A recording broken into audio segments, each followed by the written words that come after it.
Chapter 90. Inside the castle, Qin Feiyang swallowed the healing pill and listened carefully to the movements outside. Ling Yunfei, on the other hand, looked around suspiciously. A moment later, only then did he come back to his senses. He turned to look at Qin Feiyang and asked, "What is this place? How do we get in?"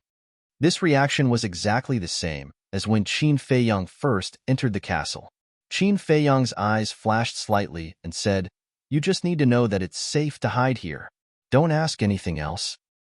This guy is even more mysterious than I imagined. Ling Yunfei muttered to himself. This was simply too magical. If he hadn't seen it with his own eyes, he wouldn't have believed that there was such a place in the world. About a few hundred breaths passed. The rumbling outside finally stopped. Following closely, the sound of footsteps could be heard as they gradually disappeared into the distance. Ling Yunfei asked, "Have they left?" Qin Feiyang nodded. Ling Yunfei asked again, "When are we going out?" After pondering for a moment, Qin Feiyang said in a deep voice, "There must be some sawtooth crocodiles hiding here. It's best to recuperate first before going out." "All right." Ling Yunfei nodded. Suddenly, as if he had thought of something, he said, "Oh right. In a month, the people from the Martial Imperial Hall will come to Black Bear City. At that time, I'm afraid we'll have to separate." There was a deep sense of reluctance in his tone. Although they hadn't known each other for long, in Ling Yunfei's heart, Qin Feiyang was his first friend in his life. Therefore, he cherished it very much. Martial Imperial Hall? Ling Yunfei was slightly startled and laughed. "No, because in a month, the people from the Danwang Hall will also come. At that time, maybe we can even go to Yin City together." "Is that so? That's great." Ling Yunfei was immediately overjoyed. "Hee, hurry up and recuperate." Qin Feiyang smiled. He didn't want to waste any more time. He walked to the iron box and opened it with a drop of blood. He opened the book and continued to copy the fourth stroke. Ling Yunfei's face was full of suspicion as he witnessed this scene. Qin Feiyang glanced at him and said, "There's nothing to see. Quickly focus on recuperating from your injuries. While you're at it, refine the energy-gathering pills and cultivate." "Oh," Ling Yunfei responded but did not leave. He stood at the side, wanting to say something but hesitated. "What happened?" Qin Feiyang was puzzled. With a red face, Ling Yunfei looked at him awkwardly and asked, "Do you have any extra qi-gathering pills? My qi-amassing elixirs are all in the martial arts hall's cultivation room." Ugh. Qin Feiyang was stunned. Ling Yunfei hurriedly said, "Don't worry. I don't lack energy-gathering pills now. When I go back, I'll immediately pay you back in double." Qin Feiyang's face twitched. He was speechless and said, "I'm not worried that you can't pay me back. I just don't understand. Why did you put the energy-gathering pills in the cultivation room? Shouldn't you carry the resources for cultivation with you?" "I wanted to, but the hall master didn't allow it." Ling Yunfei's face was full of helplessness. "Why?" Qin Feiyang was even more puzzled. "The hall master was worried that I would give them away privately," Ling Yunfei said. Qin Feiyang was stunned. There was actually such a thing in the world? Ling Yunfei smiled and said, "In fact, it's okay. Other disciples can only get a few hundred energy-gathering pills every month. If it's not enough, they have to earn it themselves. But I can get as many as I want." Hearing this, Qin Feiyang started to feel envious. Because in this way, Ling Yunfei only needed to focus on cultivation. He didn't need to worry about resources at all. Unlike the Dan Hall, where he had to find the ingredients himself. "Take these energy-gathering pills and use them." He took out a chinkuan pouch and threw it to Ling Yunfei. There were at least 20 to 30,000 energy-gathering pills in it. "So many?" Ling Yunfei caught it in his hand and looked at it. He was instantly dumbfounded. "Don't worry. It's for you. You don't have to return it." Qin Feiyang smiled faintly. He turned back to look at the iron book and continued to copy. "He's really generous." Ling Yunfei shook his head and murmured, "This person must have a strong background behind him." He didn't know that a few months ago, Qin Feiyang was still living a poor life. A dozen gold coins was a huge fortune for him. It wasn't out of Qin Feiyang's expectation. Some of the saw-toothed crocodiles outside returned to the lake and sank to the bottom. Some of them continued to hide in the forest. On the surface, this place looked extremely peaceful. There was no danger at all. However, as long as one walked into this area, no matter who it was, they would fall into a desperate situation. Jiang San was a very unlucky person. He was ordered to investigate the situation. However, when he arrived, other than the desolated land, he didn't even see a shadow. However, when he entered the attack range of the saw-toothed crocodiles, the hidden saw-toothed crocodiles jumped out and pounced on him. The 4 king saw-toothed crocodiles also appeared immediately. Although he had the cultivation of a 1-star martial ancestor, he still paid the price of an arm to escape from this area. Similarly, Qin Feiyang also heard the commotion outside. Although he didn't know if they were coming for him, at least he knew that there were other people in this mountain range. Moreover, they were quite strong. Time passed quickly. The next morning, Qin Feiyang closed the iron book and turned to look at Ling Yunfei. He warned, "After we go out, don't stop at all. Quickly leave this area." Yes, Ling Yunfei nodded. In fact, their injuries had already healed last night. However, in the face of the saw-toothed crocodiles who were good at camouflage and hiding, it was obviously not realistic to break out at night. Therefore, the two of them chose to break out during the day. Today was also a cloudy day. Phew! Qin Feiyang kept taking deep breaths. Although he was mentally prepared, he still couldn't help but feel nervous.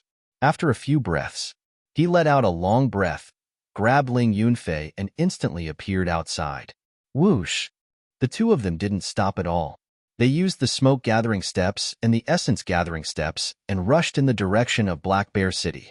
Roar! A series of deafening roars could be heard.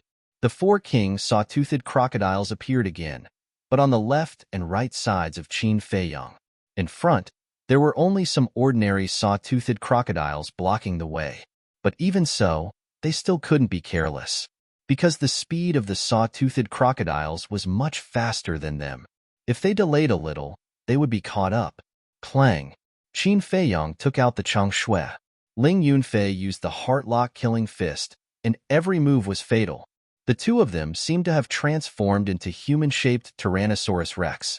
They cooperated perfectly and crazily killed a bloody path. However, such a wanton slaughter completely enraged the 4 saw-toothed crocodiles. With an astonishing murderous aura, they led hundreds of crocodiles and chased after them.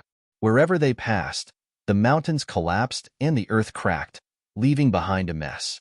Hundreds of meters away, they could feel the earthquake. Why is there a sudden earthquake?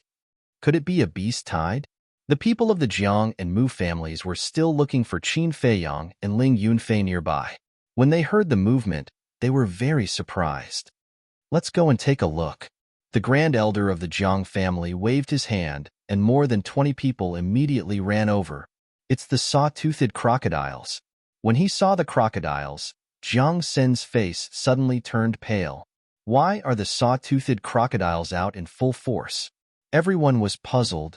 Look, isn't that Jiang Haoyin and Ling Yunfei? Someone suddenly exclaimed.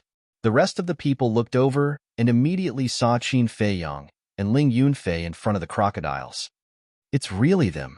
So, the crocodiles' riot yesterday must be because of them? It's unbelievable that they dared to provoke these beasts. What do we do now? We don't have to do anything. We just have to watch because sooner or later, they will be torn apart by the crocodiles. More than 20 people stood side by side on a small hill with their hands crossed in front of their chests. Their faces were full of schadenfreude. While escaping, Ling Yunfei suddenly noticed them. His pupils shrank and he said in a low voice, "Why are they here?" Qin Feiyang looked over and frowned. Could it be that the people who appeared yesterday were them? His eyes flashed and he said in a low voice, "Let's go over." Okay. Ling Yunfei nodded. The two of them turned abruptly and ran toward the people from the Jiang and Mu families. Seniors, hurry up and act according to the plan. Let's catch them all in one fell swoop. Qin Feiyang shouted anxiously as he ran. What plan? Why don't I know? Ling Yunfei was stunned and looked at Qin Feiyang in confusion. The people from the Jiang and Mu families were also puzzled. Why are you still standing there? Hurry up and do it. Otherwise, Ling Yunfei and I will die. Are you planning to leave us in the lurch? Don't forget that you asked me and Ling Yunfei to lure them here. You can't do this. At most, I won't take any of the gold coins after killing them. I only beg you to save me. Qin Feiyang kept shouting. The people from the Jiang and Mu families were even more puzzled. Was there something wrong with this little beast's brain? However, they didn't realize that the eyes of the 4 king sawtooth crocodiles had already locked onto them. Their huge eyes flashed with a frightening light. Seniors, please help us. Although Ling Yunfei didn't know what was going on, he was very cooperative and asked the 20 people for help. His tone and expression were very sincere. Help? The people from the Jiang and Mu families sneered. Jiang San was extremely scared. He urged, Grand Elder, the strength of the 4 king sawtooth crocodiles is unfathomable. Let's go. The Grand Elder of the Jiang family didn't give the order. He turned to the Grand Elder of the Mu family. The Grand Elder of the Mu family said, Don't make unnecessary sacrifices. All right, let's retreat. The Grand Elder of the Jiang family waved his hand. The 20 people immediately turned around and ran into the forest, quickly disappearing. Just as they turned around, Qin Feiyang grabbed Ling Yunfei and entered the castle. However, the 4 king sawtooth crocodiles didn't stop chasing. They led a group of their little brothers and chased after the Jiang and Mu families. Where are Jiang Haoyan and Ling Yunfei? The Grand Elder of the Mu family looked back and suddenly turned pale with fright. Weren't the two of them just now? How could they suddenly disappear into thin air? The others looked back and were also very surprised. Something's not right. They're gone. Shouldn't the crocodiles have stopped? Why are they still running here now? Not good. The crocodiles are coming for us. I understand. Jiang Haoyan said those strange words just now to mislead the 4 king sawtooth crocodiles. They must think that we're with Jiang Haoyan now. This little bastard is really scheming. Retreat. Chapter 91. Behind the group of crocodiles, Qin Feiyang and Mu Haoyan appeared out of thin air again. Hearing the angry curses coming from afar, Ling Yunfei laughed mischievously. He gave Qin Feiyang a thumbs up and said, This move of yours is truly ruthless. It's impossible not to admire it. Qin Feiyang grinned and said, Now it's our turn to watch the show. Let's go. The two of them stepped forward and followed behind. We can't keep running like this. Let's attack and kill them all. Okay, let's end this quickly. After running for a while, the people from the Jiang and Mu families made up their minds and turned to attack the group of crocodiles. A fierce battle quickly unfolded in the forest. Jiang Haoyan, who do you think will win this battle? It should be the Jiang and Mu families. After all, they are both martial arts ancestors. That makes sense. Although the 4 king-level sawtooth crocodiles have unparalleled battle power, the other king-level sawtooth crocodiles can only be used as cannon fodder when facing martial arts ancestors. That's right. But we can be sure that the Jiang and Mu families will suffer heavy casualties in the end. A few hundred meters away, Qin Feiyang and Mu Haoyan sat comfortably on a small hill. They looked at the battlefield in the distance and commented. After watching for a while, Qin Feiyang turned to look at Ling Yunfei and asked, Do you have wine with you? Yes. Ling Yunfei nodded and asked suspiciously, I thought you don't drink? Qin Feiyang smiled evilly. The situation is different. When we are doing business, we can't drink. But now we are watching a show. It's more interesting to have wine. That makes sense. Ling Yunfei nodded and took out 2 palm-sized wine jars from his chinkoan bag. He threw one to Qin Feiyang and kept the other for himself. Qin Feiyang waved his hand and opened the wine jar. He shouted at the people from the Jiang and Mu families, Seniors, quickly kill them. I will treat you to wine later.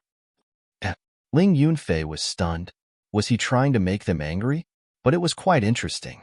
He also picked up the wine jug, raised his head, and took a big gulp. He roared, Refreshing. This is too refreshing. Uncles, if you're tired, come and have a drink. Only when you're full will you be motivated. The people from the Jiang and Mu clans looked at the two of them and were instantly enraged. They were fighting with their lives on the line. But those 2 little bastards were leisurely drinking wine? Who was the culprit who provoked the crocodiles? If this could be tolerated, what could not be tolerated? The two black-clothed men rushed towards the two of them, carrying a monstrous rage. But at this moment, a king saw-toothed crocodile suddenly raised its huge tail and slammed it towards the two of them. Ah! Following a miserable cry, the two lost their lives, smashed into a bloody paste. Qin Feiyong and Ling Yunfei looked at each other in disbelief. Who would have thought that this king's sawtooth crocodile would be able to grasp the opportunity? Not only was it ferocious, but it was also so smart. The people from the Jiang and Mu clans would definitely suffer a great loss this time. Qin Feiyong raised the corner of his mouth and said regretfully, "Seniors, I know you like to drink, but there's no need to be so anxious. Look, if you're not careful, you'll die. For a mouthful of wine, is it worth it?" Ling Yunfei sighed. "It's not worth it. Don't be so anxious, okay? We won't drink it all. We'll leave some for you." Bastard! The two of them echoed each other, causing the people from the two clans to explode with anger. Sawtoothed crocodile, listen to this old man. We're not with them. Every injustice has its perpetrator and every debt has its debtor. If you want to settle the score, you should look for them. The great elder of the Jiang and Mu clans roared in exasperation. They had been in Black Bear City for so many years, but they had never been so aggrieved like today. The four kings saw-toothed crocodiles roared again and again, crazily bombarding them. However, there were also a small number of saw-toothed crocodiles that turned around and charged towards Qin Feiyong. However, as long as the king's saw-toothed crocodiles did not attack, the two of them had the ability to easily deal with them. The fierce battle continued. The land within a radius of hundreds of meters was mercilessly destroyed. Blood converged into a stream, gurgling and flowing. The smell of blood was pungent. Broken corpses and broken arms were scattered all over the mountains.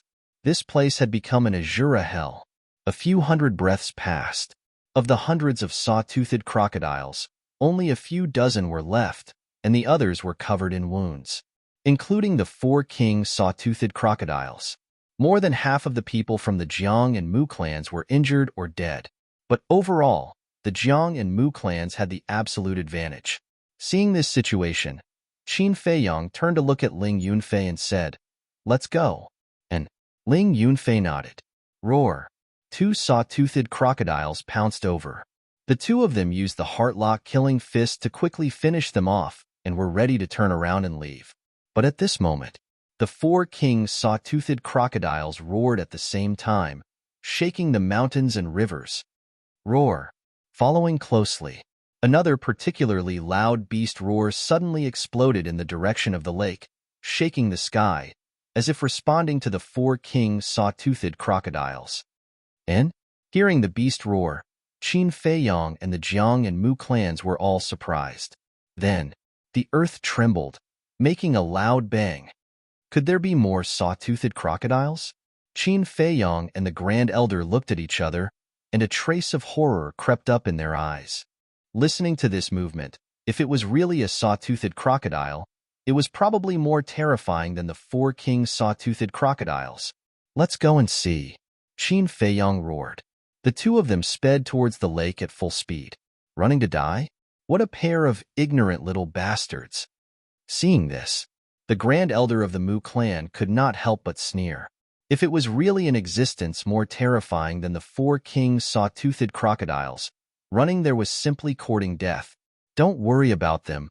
Let's retreat," the Grand Elder of the Jiang clan shouted. However, the four kings saw-toothed crocodiles and dozens of ordinary saw-toothed crocodiles, at this moment, were crazily entangled with them, even disregarding their own lives. This abnormal change made the Jiang and Mu clans even more uneasy and anxious. On the other side, Qin Feiyong and the Grand Elder of the Mu clan were running, and a huge monster suddenly entered their sight.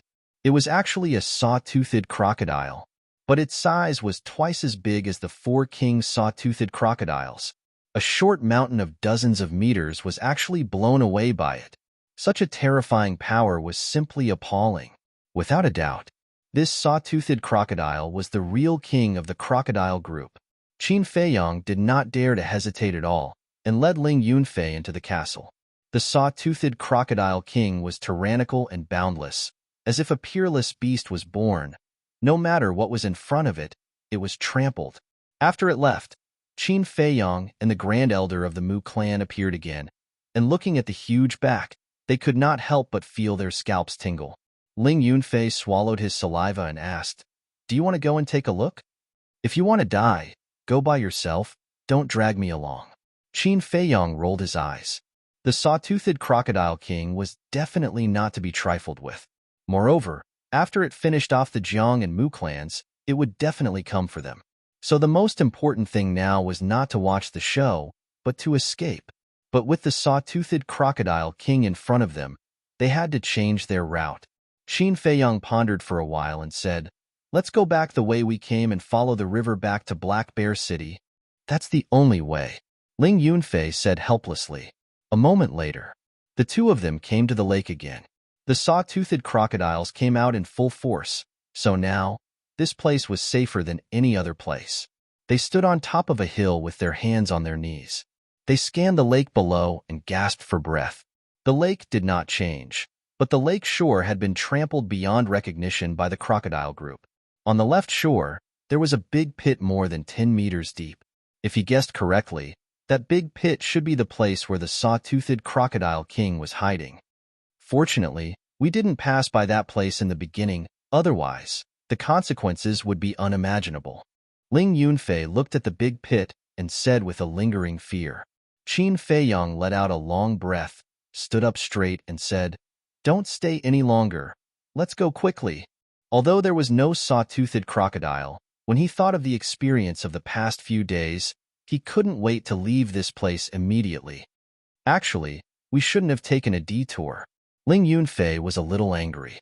He thought that this road was very safe, but in the end, he almost lost his life. It was not worth it. "Stop complaining. Let's go," Qin Feiyong urged and turned to leave.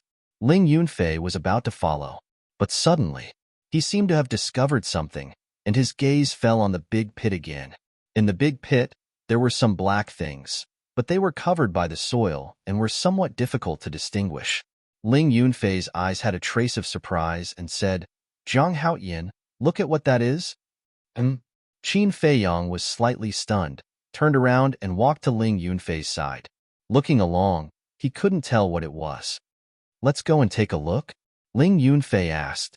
"Yes." Qin Feiyong nodded. The two of them jumped down and walked over carefully. Although it was calm on the surface, who knew if there was any hidden danger? Therefore, it was better to be cautious. After arriving at the big pit, seeing that there was no danger, the two of them jumped into the big pit and looked at the black thing.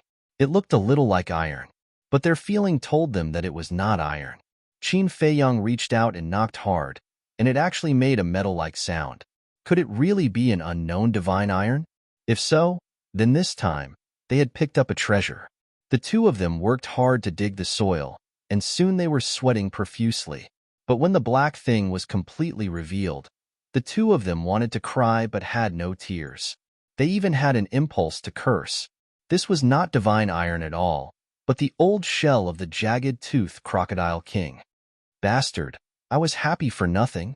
Ling Yunfei was furious. He grabbed the old shell and threw it out of the big pit. With a thud, it fell into the lake. Although the old shell was very hard, it was useless. How can there be so many treasures in the world? Let's go. Qin Feiyong shook his head and smiled bitterly. He glanced at the pit and was about to jump up. However, that glance made his body and mind tremble. He hurriedly looked down and immediately saw a small tree in the soil. The strange thing was that the small tree was only a finger tall, and it was red all over. There were no branches on the trunk, only 3 fingernail-sized leaves, like clusters of flames. Although the small tree was small, it was full of spirituality. At first glance, one could tell that it was not an ordinary thing. Why does it look a little familiar? Ling Yunfei looked at the small tree, full of surprise. This is the red glass tree. Chapter 92. Red Fire Glass Tree. Hearing this name, Ling Yunfei's body and mind were also shocked. This thing, it could only be described as a treasure, because The leaves of the red fire glass tree were the main medicinal ingredients for refining the red fire glass pill. The red fire glass pill had a very amazing magical effect. Any warrior below the war king, as long as they took a red fire glass pill, their cultivation realm would instantly increase by 1 step. For example, if Qin Feiyang took one now, he would immediately break through to a 5-star martial master. Who wouldn't be tempted by such a magical effect? It was no exaggeration to say that once the news of the birth of this red fire glass tree spread out, it would definitely set off a bloody storm in Black Bear City.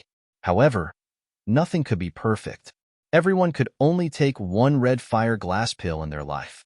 If they took a second one, it would lose its effect and it would be a waste. But even so, it was enough to make anyone go crazy. Qin Feiyang squatted beside the small tree. His eyes were shining brightly. They never thought that they would encounter such a treasure. It was really hard to say what happened in life.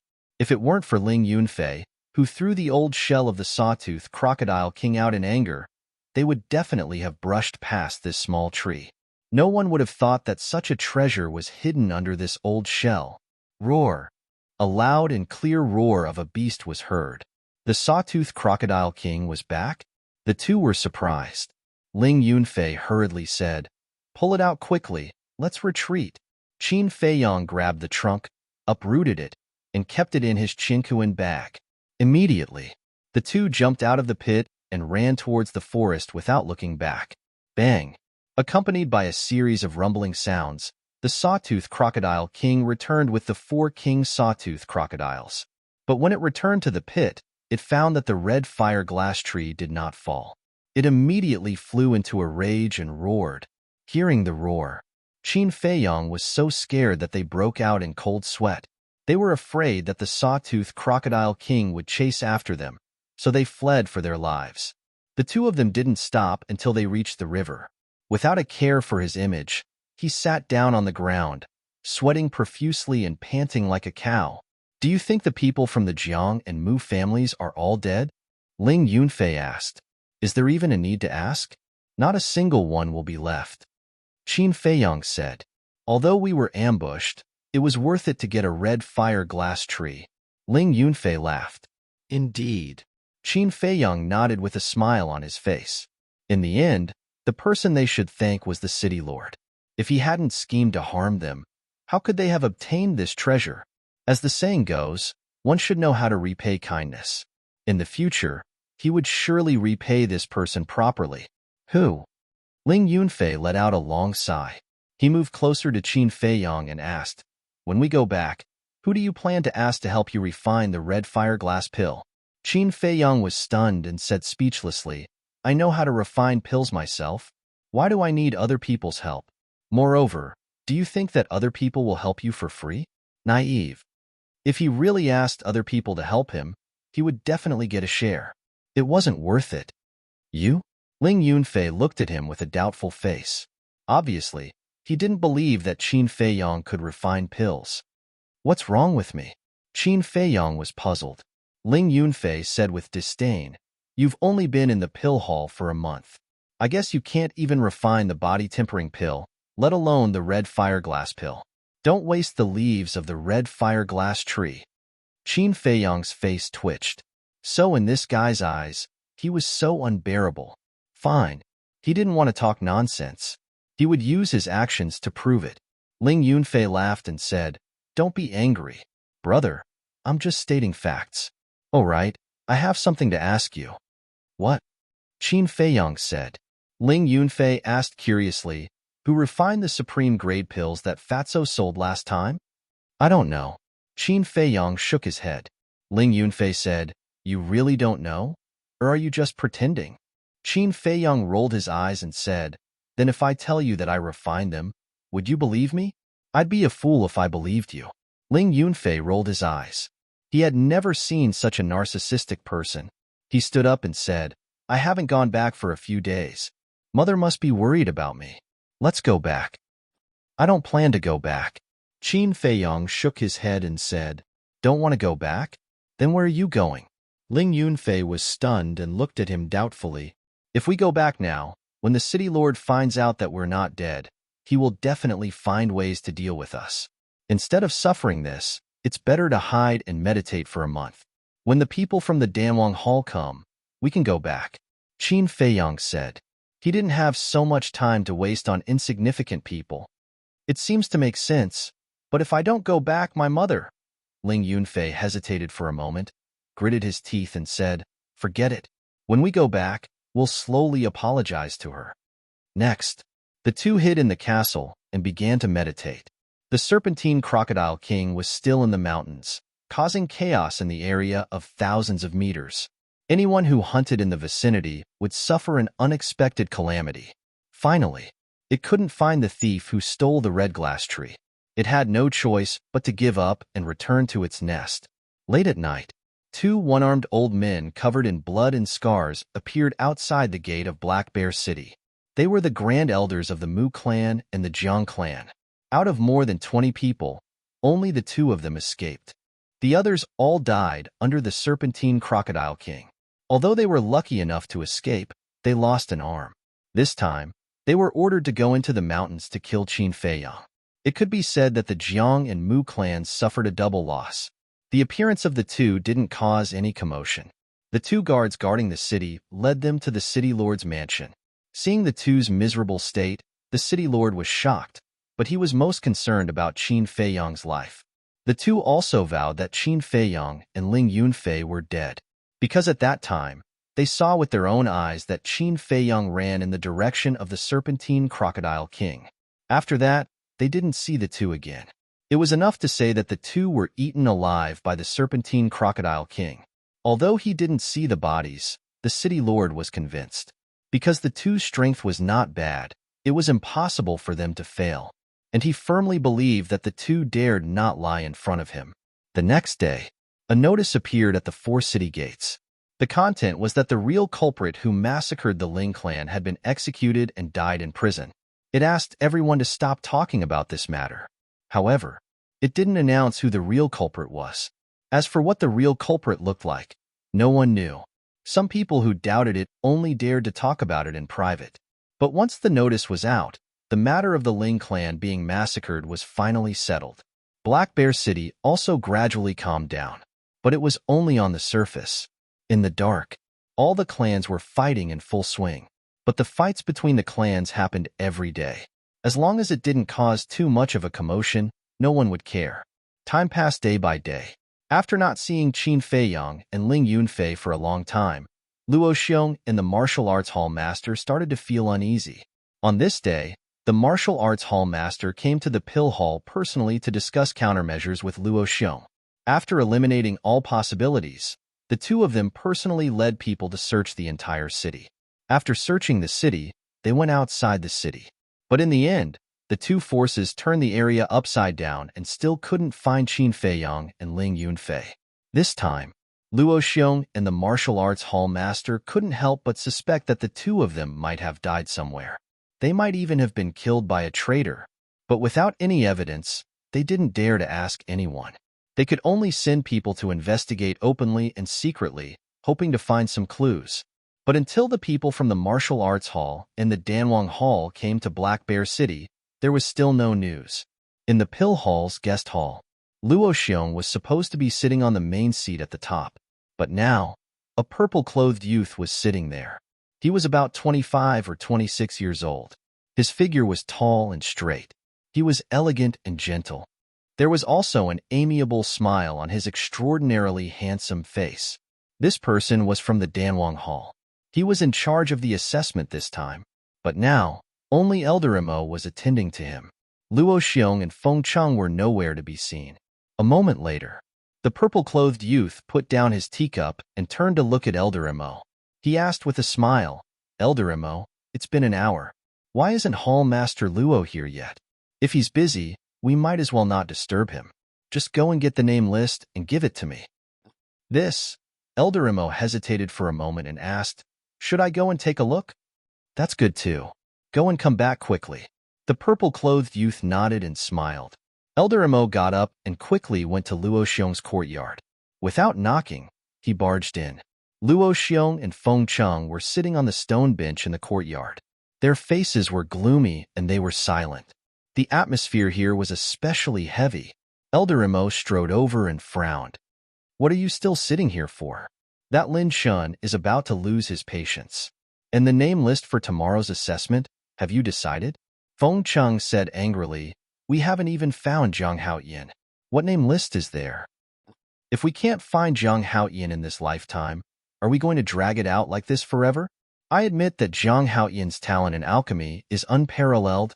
However, we can't break the rules because of him. We can't delay the future of other disciples because of him. You are all leaders of the Pill Hall. Do you still need me to remind you of this? Elder Imo shouted. Feng Cheng glared at Elder Imo. Luo Xiong was still silent. Sigh. After a long while, Luo Xiong sighed softly and said, Old Feng, there's still no news of Zhang Haoyin. He must be dead. Let's just pretend that there's no such person. Feng Cheng shook his head and said, No, he's such a smart kid. How can he die outside? I don't believe it. Luo Xiong pondered for a while and nodded. All right, go and look for him again. If you can't find him by tomorrow morning, I can only give the name list to Cheng Yi. Elder Imo frowned and said, Hall Master, Lin Shen wants the name list now. Luo Xiong waved his hand and said, It's fine.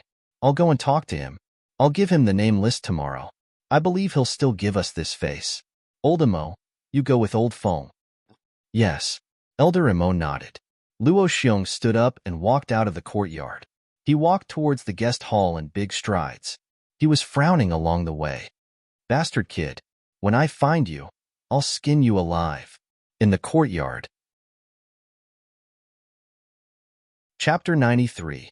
Qin Feiyang didn't know what the three big shots of the Pill Palace were thinking, but he had already come out of seclusion and was on his way back to Black Bear City. After a month of seclusion, the fourth stroke of the Huan character formula had been successfully copied. At the same time, he had also become a 5-star martial master. As for Ling Yunfei, although he didn't break through to 6-star martial master, he wasn't far from it. But when he saw Qin Feiyang's cultivation method, the shock in his heart couldn't be described with words. Copying a stroke could actually increase one's cultivation? It was simply a miracle. If he didn't see it with his own eyes, he wouldn't believe it even if he was beaten to death. In short, in his eyes, Qin Feiyang was an out-and-out monster. No matter what strange things happened, he wouldn't find it strange. The two of them walked along the river as fast as lightning. The beasts and water beasts they encountered weren't very strong and were quickly dealt with by them. Half an hour later, they came to the place where they were ambushed that night. Oh, whoa. Bang, bang. Just as they were about to cross the river, a wolf howl came from the forest behind them. At the same time, there were also sounds of fighting. Qin Feiyang's body stiffened, and he suddenly turned his head to look at the forest. Why was there a wolf howl? Could it be Wolf King? Ling Yunfei also turned to look in that direction and frowned. I remember that the snake cave is over there, right? Let's go and take a look. Qin Feiyang waved his hand, activated the Luo Yin steps, and rushed forward. Haha, beast, let's see how you escape today. When we catch you, Qin Feiyang will definitely come to save you.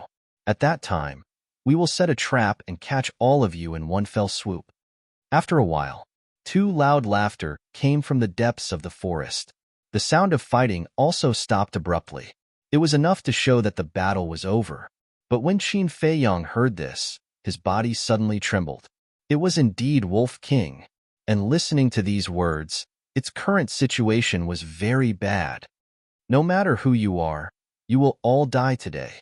His eyes burst out a bone-piercing killing intent. Even Ling Yunfei, who was next to him, could feel it clearly. In front, 300 meters away, Wolf King lay on the ground, covered in wounds and dripping with blood. That was not all. Its forelegs were also broken. Lying in a pool of blood, he was unable to move. However, its eyes were staring straight ahead, filled with ruthlessness.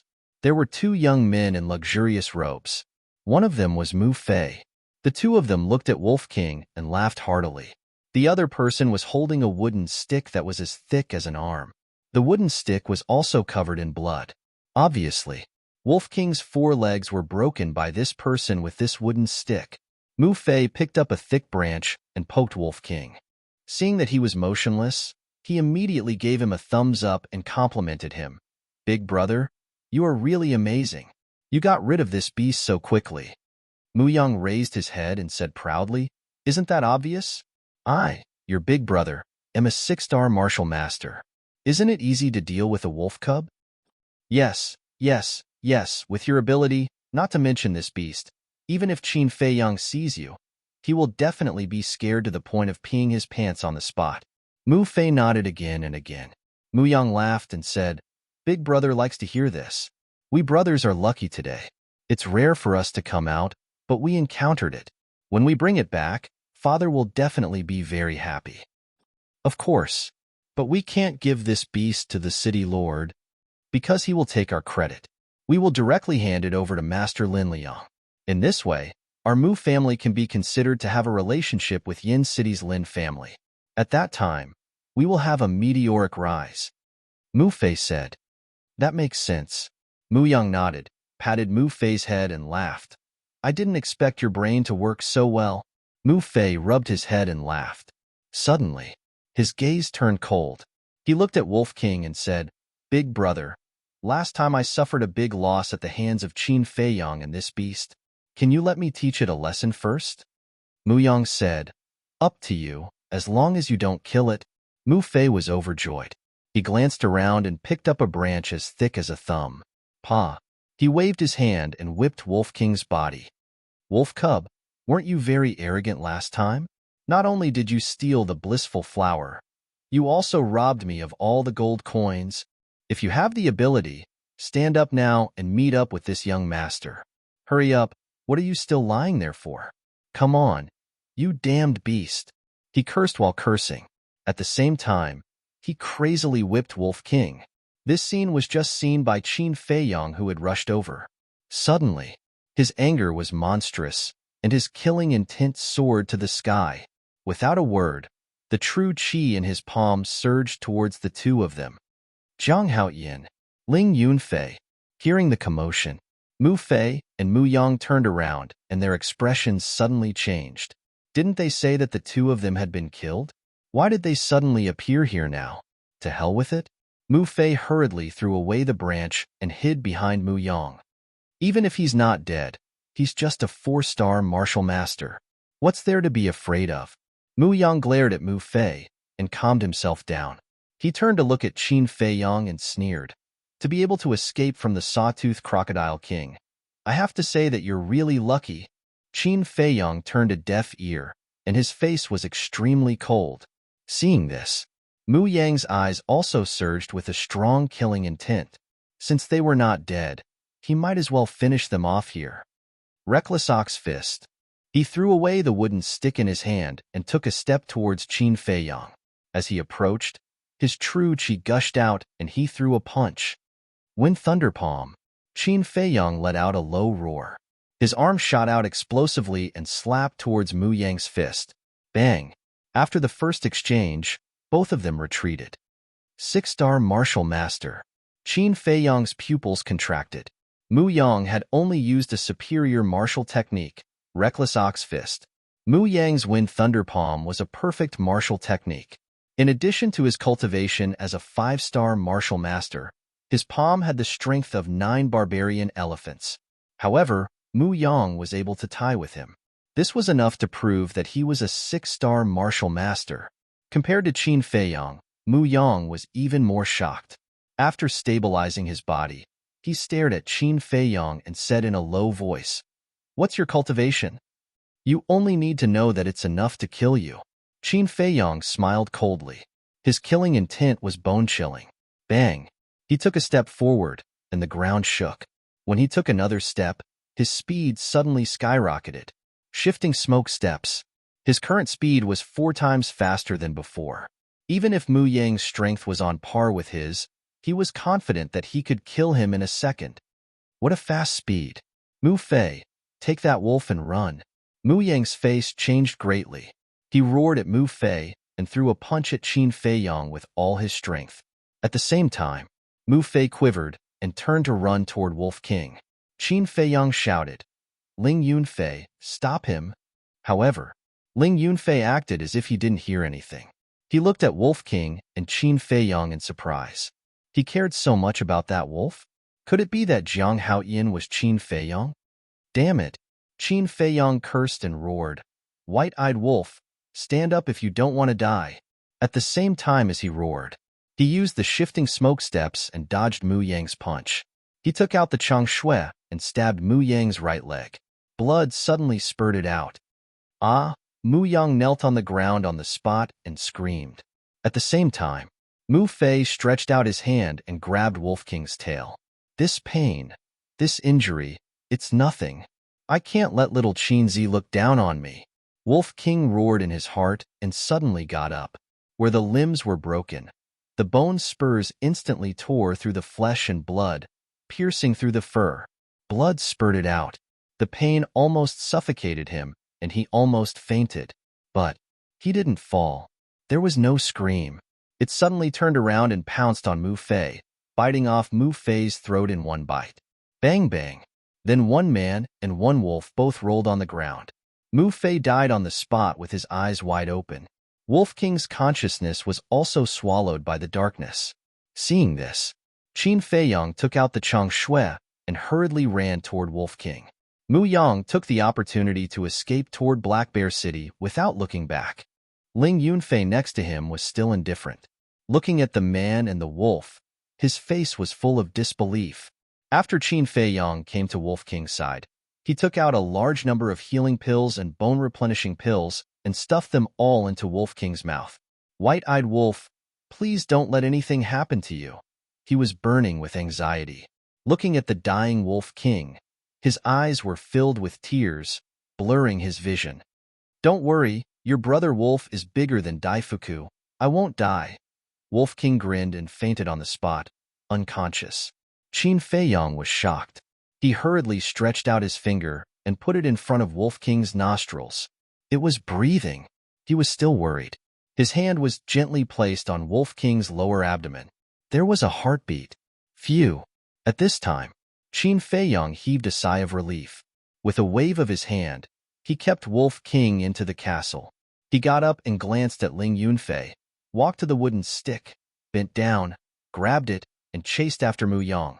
Mu Yang's thigh was stabbed, and he was limping. He was not even half of his usual speed.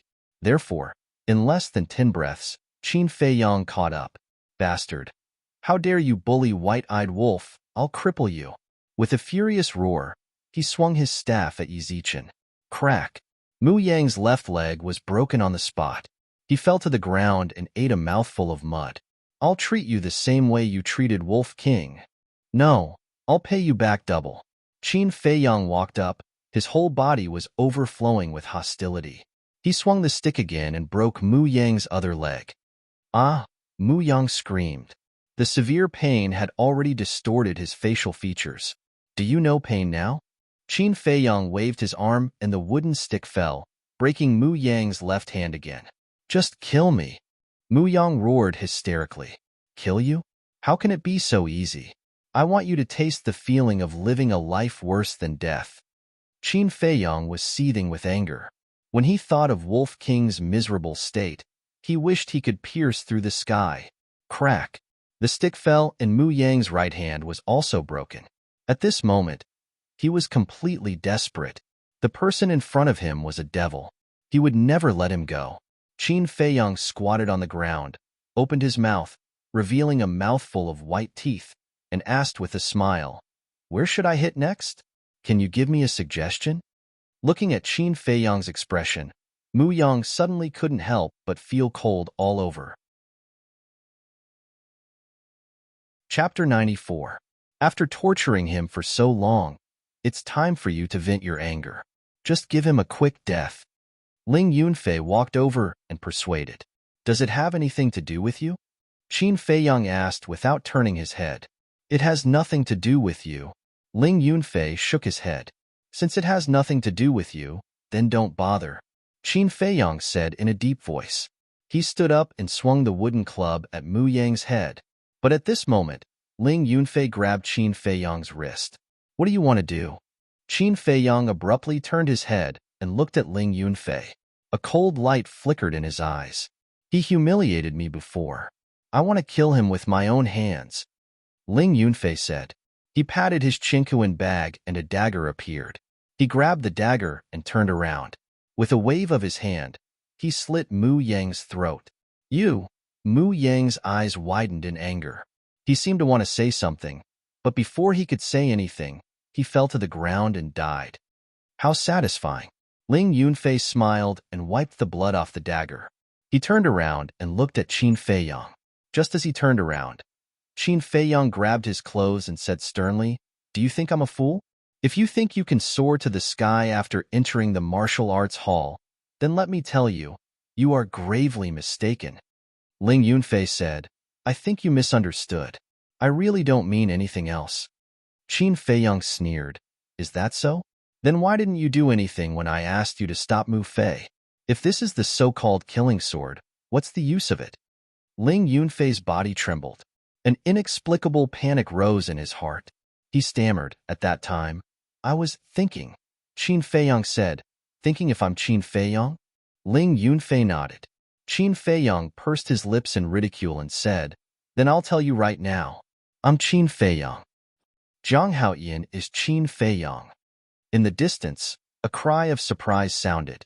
Qin Feiyang suddenly turned his head and shouted, "Who is it? Come out." A young man in black rushed out from a bush and ran towards Black Bear City without looking back. Qin Feiyang didn't chase after him.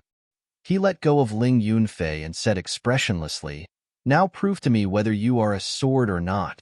Ling Yunfei did not hesitate and chased after that person without saying a word. A short while later, a blood-curdling scream rang out from the distant forest. Ling Yunfei quickly returned to Qin Feiyang's side and said respectfully, "It's been taken care of, but there's still a group of people in the distance. It seems to be Jiang Wei and his gang of scoundrels." Qin Feiyang said, "Do you know? If you had hesitated just now, I would have killed you on the spot." Although Ling Yunfei was also a 5-star martial master and had mastered a perfect martial skill, Qin Feiyang still had absolute confidence in killing him. Ling Yunfei's pupil shrank and said, "Don't worry, I won't tell anyone about your true identity, including my mother." "That better be the case." Qin Feiyang glanced at him and said, "Let's go and see what Jiang Wei and the others are doing." Ling Yunfei nodded and hurriedly led the way. After knowing Qin Feiyang's true identity, he could no longer be as casual as before. In his heart, there was a fear that could not be dispelled. A moment later, Qin Feiyang stood behind a bush and looked ahead.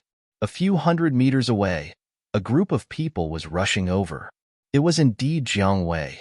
The others were all unfamiliar faces. But looking at their clothes and behavior, one could tell that they were a group of hedonistic sons.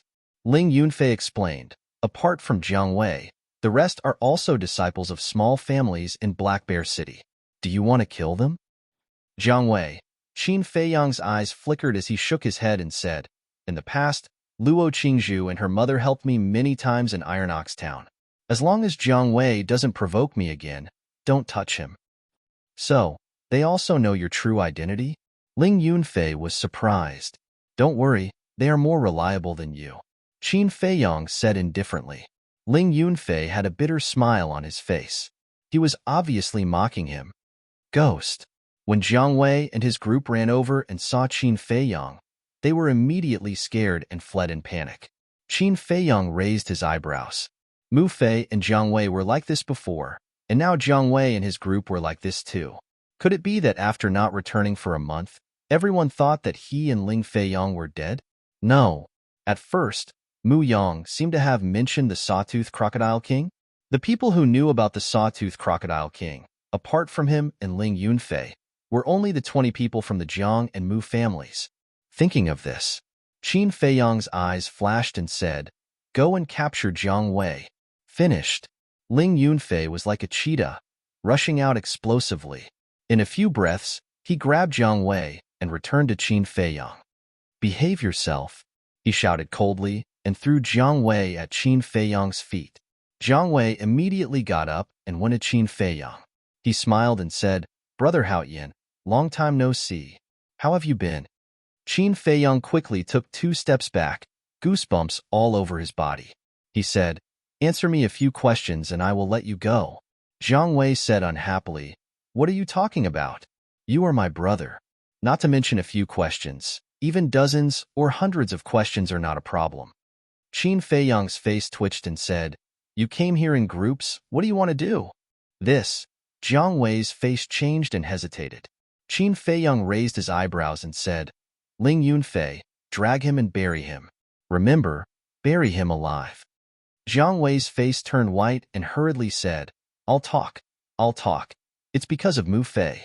Earlier, I received news that Mu Fei came here to find a birthday gift for his father, so I brought a group of brothers and wanted to teach him a lesson, but I didn't expect to meet you. No, it's big brother. Jiang Wei waved his hand again and again, looking at Qin Feiyang with a look of horror. In his heart, he was calling himself unlucky. When he goes out in the future, he must first look at the auspicious date. Birthday? Qin Feiyang's eyes narrowed slightly and asked, What is the date of Lord Mu's birthday? Tomorrow. Jiang Wei said, Then I have to prepare a big gift for him. Qin Feiyang's mouth rose, pursing a smirk. Seeing this look, Ling Yunfei knew that this person must be up to something. Jiang Wei didn't understand, nor was he in the mood to look. He just wanted to deal with it quickly and get away from this evil star. Qin Feiyang secretly sneered and asked, A month ago, did anyone from your Jiang clan and Mu clan go back alive? Jiang Wei was stunned. Suddenly, as if thinking of something, his expression changed slightly. He wondered, what happened a month ago? Qin Feiyang shouted, Drag him and bury him. Ling Yunfei grabbed Jiang Wei's clothes and dragged him to the side. Don't do it. We can talk about it. Jiang Wei hurriedly roared. His face was pale. Qin Feiyang asked, Do you want to talk now? Tell me. Jiang Wei nodded again and again. Qin Feiyang looked at Ling Yunfei and motioned to let go of him. After Ling Yunfei let go, Jiang Wei sat directly on the ground and wailed on the spot. His face instantly turned into a pig liver color. What's the matter? Qin Feiyang was shocked. Ling Yunfei looked at Qin Feiyang and said, Let's make it clear. I didn't plot against him. Then, he looked down at Jiang Wei again and frowned. What are you howling for? Jiang Wei roared and twitched. He seemed to be in a lot of pain and anxiousness, unable to say a complete sentence for a long time. Ling Yunfei said angrily, What the hell is going on? Can't you explain it all at once? I was burst. Chrysanthemum. Jiang Wei roared, his face almost distorted. Burst chrysanthemum? Qin Feiyang and Jiang Wei were stunned. The next moment, Ling Yunfei burst out laughing on the spot. Qin Feiyang also tried his best to hold back his laughter, his face flushed red. Jiang Wei endured the pain and said angrily, Hurry up and help me. How can you still laugh? Are you still human? Cough. Qin Feiyang coughed dryly and stretched out his hand. Jiang Wei immediately grabbed it. Then, Qin Feiyang exerted a bit of force and pulled Jiang Wei up. Ling Yunfei glanced at Jiang Wei's pants and asked in confusion, Your pants are not even broken. How could it be? Jiang Wei said angrily, Nonsense, do I look like I'm pretending? Ling Yunfei was dumbfounded. He looked at the ground and laughed so hard that he rocked back and forth. It turned out that there was a sharp stone on the ground. When Jiang Wei sat down just now, he might have been sitting on this stone and hit a certain part of his body. With such a small probability, he was still able to encounter it. His luck was truly heaven-defying. What are you laughing at? Haven't you seen it before? Jiang Wei roared, rubbing his butt with all his might, gritting his teeth. To be honest, this is the first time I've seen it. Ling Yunfei's face turned solemn as he answered seriously. Then, he couldn't help but laugh out loud. Bastard, even you are bullying me. Jiang Wei gritted his teeth and kicked the stone away with all his might, venting the anger in his heart. Ouch! Suddenly, a painful cry came from not far away. The three of them looked at each other. It couldn't be such a coincidence, right? There really was such a coincidence. A woman in tight clothes rubbed her head and ran out of the forest in front. She was wearing an exquisite white mask. Although her face couldn't be seen, her legs were long and slender, and her figure was exquisite. There wasn't any excess fat on her body, so it was possible to tell that she wasn't old. The masked woman walked over and glanced at the three of them, asking, "Were you the ones who threw that stone? I can tolerate being bullied by Jiang Haoyin. After all, he is stronger than me. But now, a woman actually wants to bully me. If a tiger doesn't show its might, do you think I'm a sick cat?" Jiang Wei was furious. He took a step forward and looked up at the masked woman in disdain. "I threw it. What do you want?" "What do I want? I want you to eat mud." The masked woman's tone turned cold. She took a step forward and appeared behind Jiang Wei at lightning speed. Following closely, she kicked Jiang Wei's calf. Jiang Wei cried out in surprise and knelt on the ground. Then, she raised her leg again and kicked Jiang Wei's back. Jiang Wei immediately fell flat on his face and fell to the ground, his mouth full of mud. So fast, Qin Feiyang and Ling Yunfei's pupils constricted. Their gazes were fixed on the masked woman the entire time and had never shifted. But earlier on, they didn't notice how the masked woman appeared behind Jiang Wei at all. It felt like teleportation. Chapter 95. Moreover, when subduing Jiang Wei, the whole process was done in one go without the slightest sloppiness. At a glance, one could tell that this masked woman was not simple. Qin Feiyang and Ling Yunfei looked at each other and secretly became vigilant. Jiang Wei was now suffering in silence, unable to voice out his bitterness. He thought that he could use this opportunity to regain some dignity, but he never thought that this woman was the real tigress. What day was it today? Why was he so unlucky? "Kid, apologize to this great aunt." The masked woman stepped on Jiang Wei's back and said valiantly, "Woo-woo." Jiang Wei wanted to apologize, but his face was so close to the ground that he couldn't open his mouth at all. "Miss, how can he apologize to you like this?" Qin Feiyang gave a friendly reminder, but in return, he got a fierce look. The masked woman glared at him and loosened her foot. "Pei." Jiang Wei spat out the mud in his mouth and hurriedly said, "Great aunt, I'm sorry. Please spare me." "Humph. The next time you offend me, this great aunt will cripple you." The masked woman snorted coldly and kicked Jiang Wei again. Only then did she stop, but she turned around and stared at Qin Feiyang and Ling Yunfei, saying, "Are you with him?" Ling Yunfei hurriedly waved his hand and said, No, we just met him by chance." "Is that so?" The masked woman looked at the two suspiciously, her eyes a little unfriendly. "They're right in front. Follow me quickly." Suddenly, a loud shout rang out. "En?" Qin Feiyang raised his eyebrows and looked in the direction of the sound. Not long after, accompanied by a burst of messy footsteps, the group of playboys who had escaped before came back. However, behind them, there were a few familiar faces. It was the great clan elder and patriarch of the Jiang and Mu families. They really didn't die. Qin Feiyang's pupils contracted. Now, there was no need to ask Jiang Wei anymore. The doubts in his heart had already been answered. At the same time, as soon as the grand elders of the Jiang and Mu families saw Qin Feiyang, a cold light flashed in the depths of their eyes. Sensing the two's strange phenomenon, Patriarch Jiang hurriedly said in a low voice, "The two little bastards still don't know that we are here to kill them. Don't alert them." Hearing this, the two of them quickly concealed the coldness in their eyes. But secretly, he was already accumulating power and waiting for action. "Jiang Haoyin, Ling Yunfei, so you're here. I thought you were all killed by the Sawtooth Crocodile King.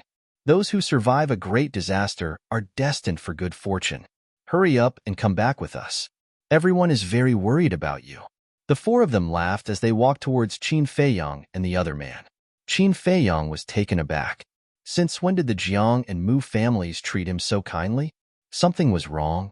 Last time, the appearance of the Grand Elder and the others near the crocodiles was definitely not a coincidence. Suddenly, he felt an inexplicable sense of panic. An uneasy premonition swept through his heart like a tide. "Run!" After shouting at Ling Yunfei, Qin Feiyang turned around and began to flee.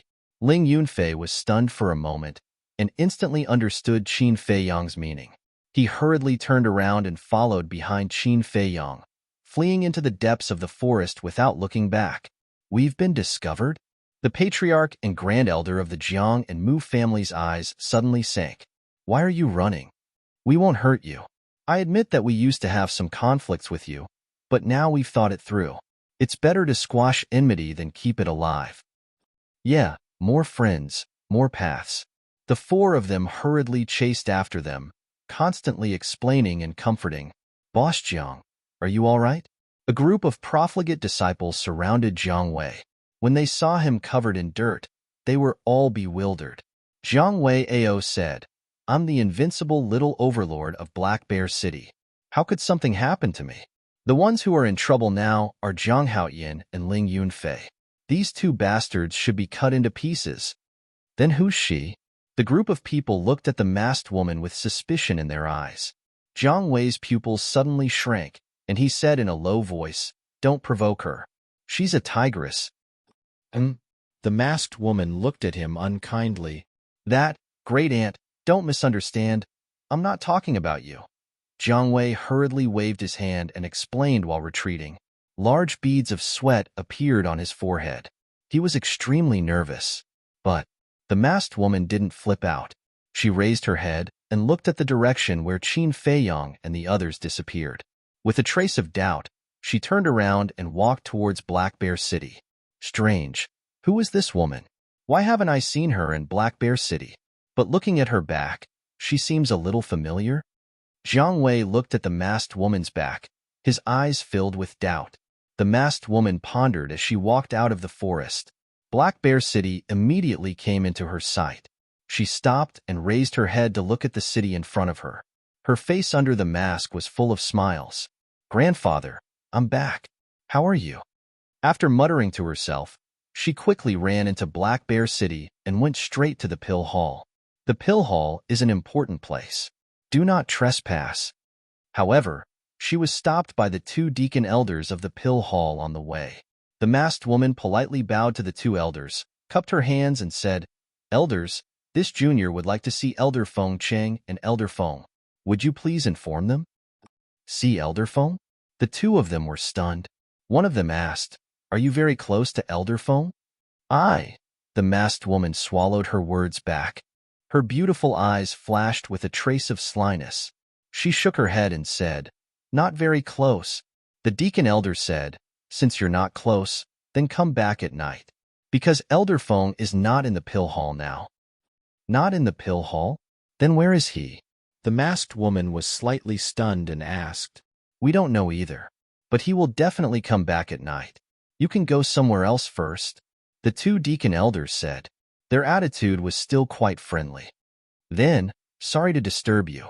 The masked woman bowed with a trace of disappointment in her eyes. Then, she turned around and left the Pill Hall. I wonder if Elder Feng and Elder Imo can find Zhang Haoyin. If they can't find him, then this kid might really be dead somewhere. But I don't understand. Why does the palace master value this Zhang Haoyin so much? The two deacon elders gathered together and discussed softly. At the same time, outside the city, in the forest, the chase was still ongoing. No matter what the Zhang family head and the other three said, Qin Feiyang and the other two ignored them. They only cared about running away. Seeing that the two of them were so stubborn, the four of them gradually lost their patience. The Mu family head said furiously, Today, don't even think about returning to Black Bear City alive. The fox's tail was finally revealed. Qin Feiyang sneered, You're all hypocrites. Why do you have to pretend to be a good person? You're still so stubborn when you're about to die. How stupid.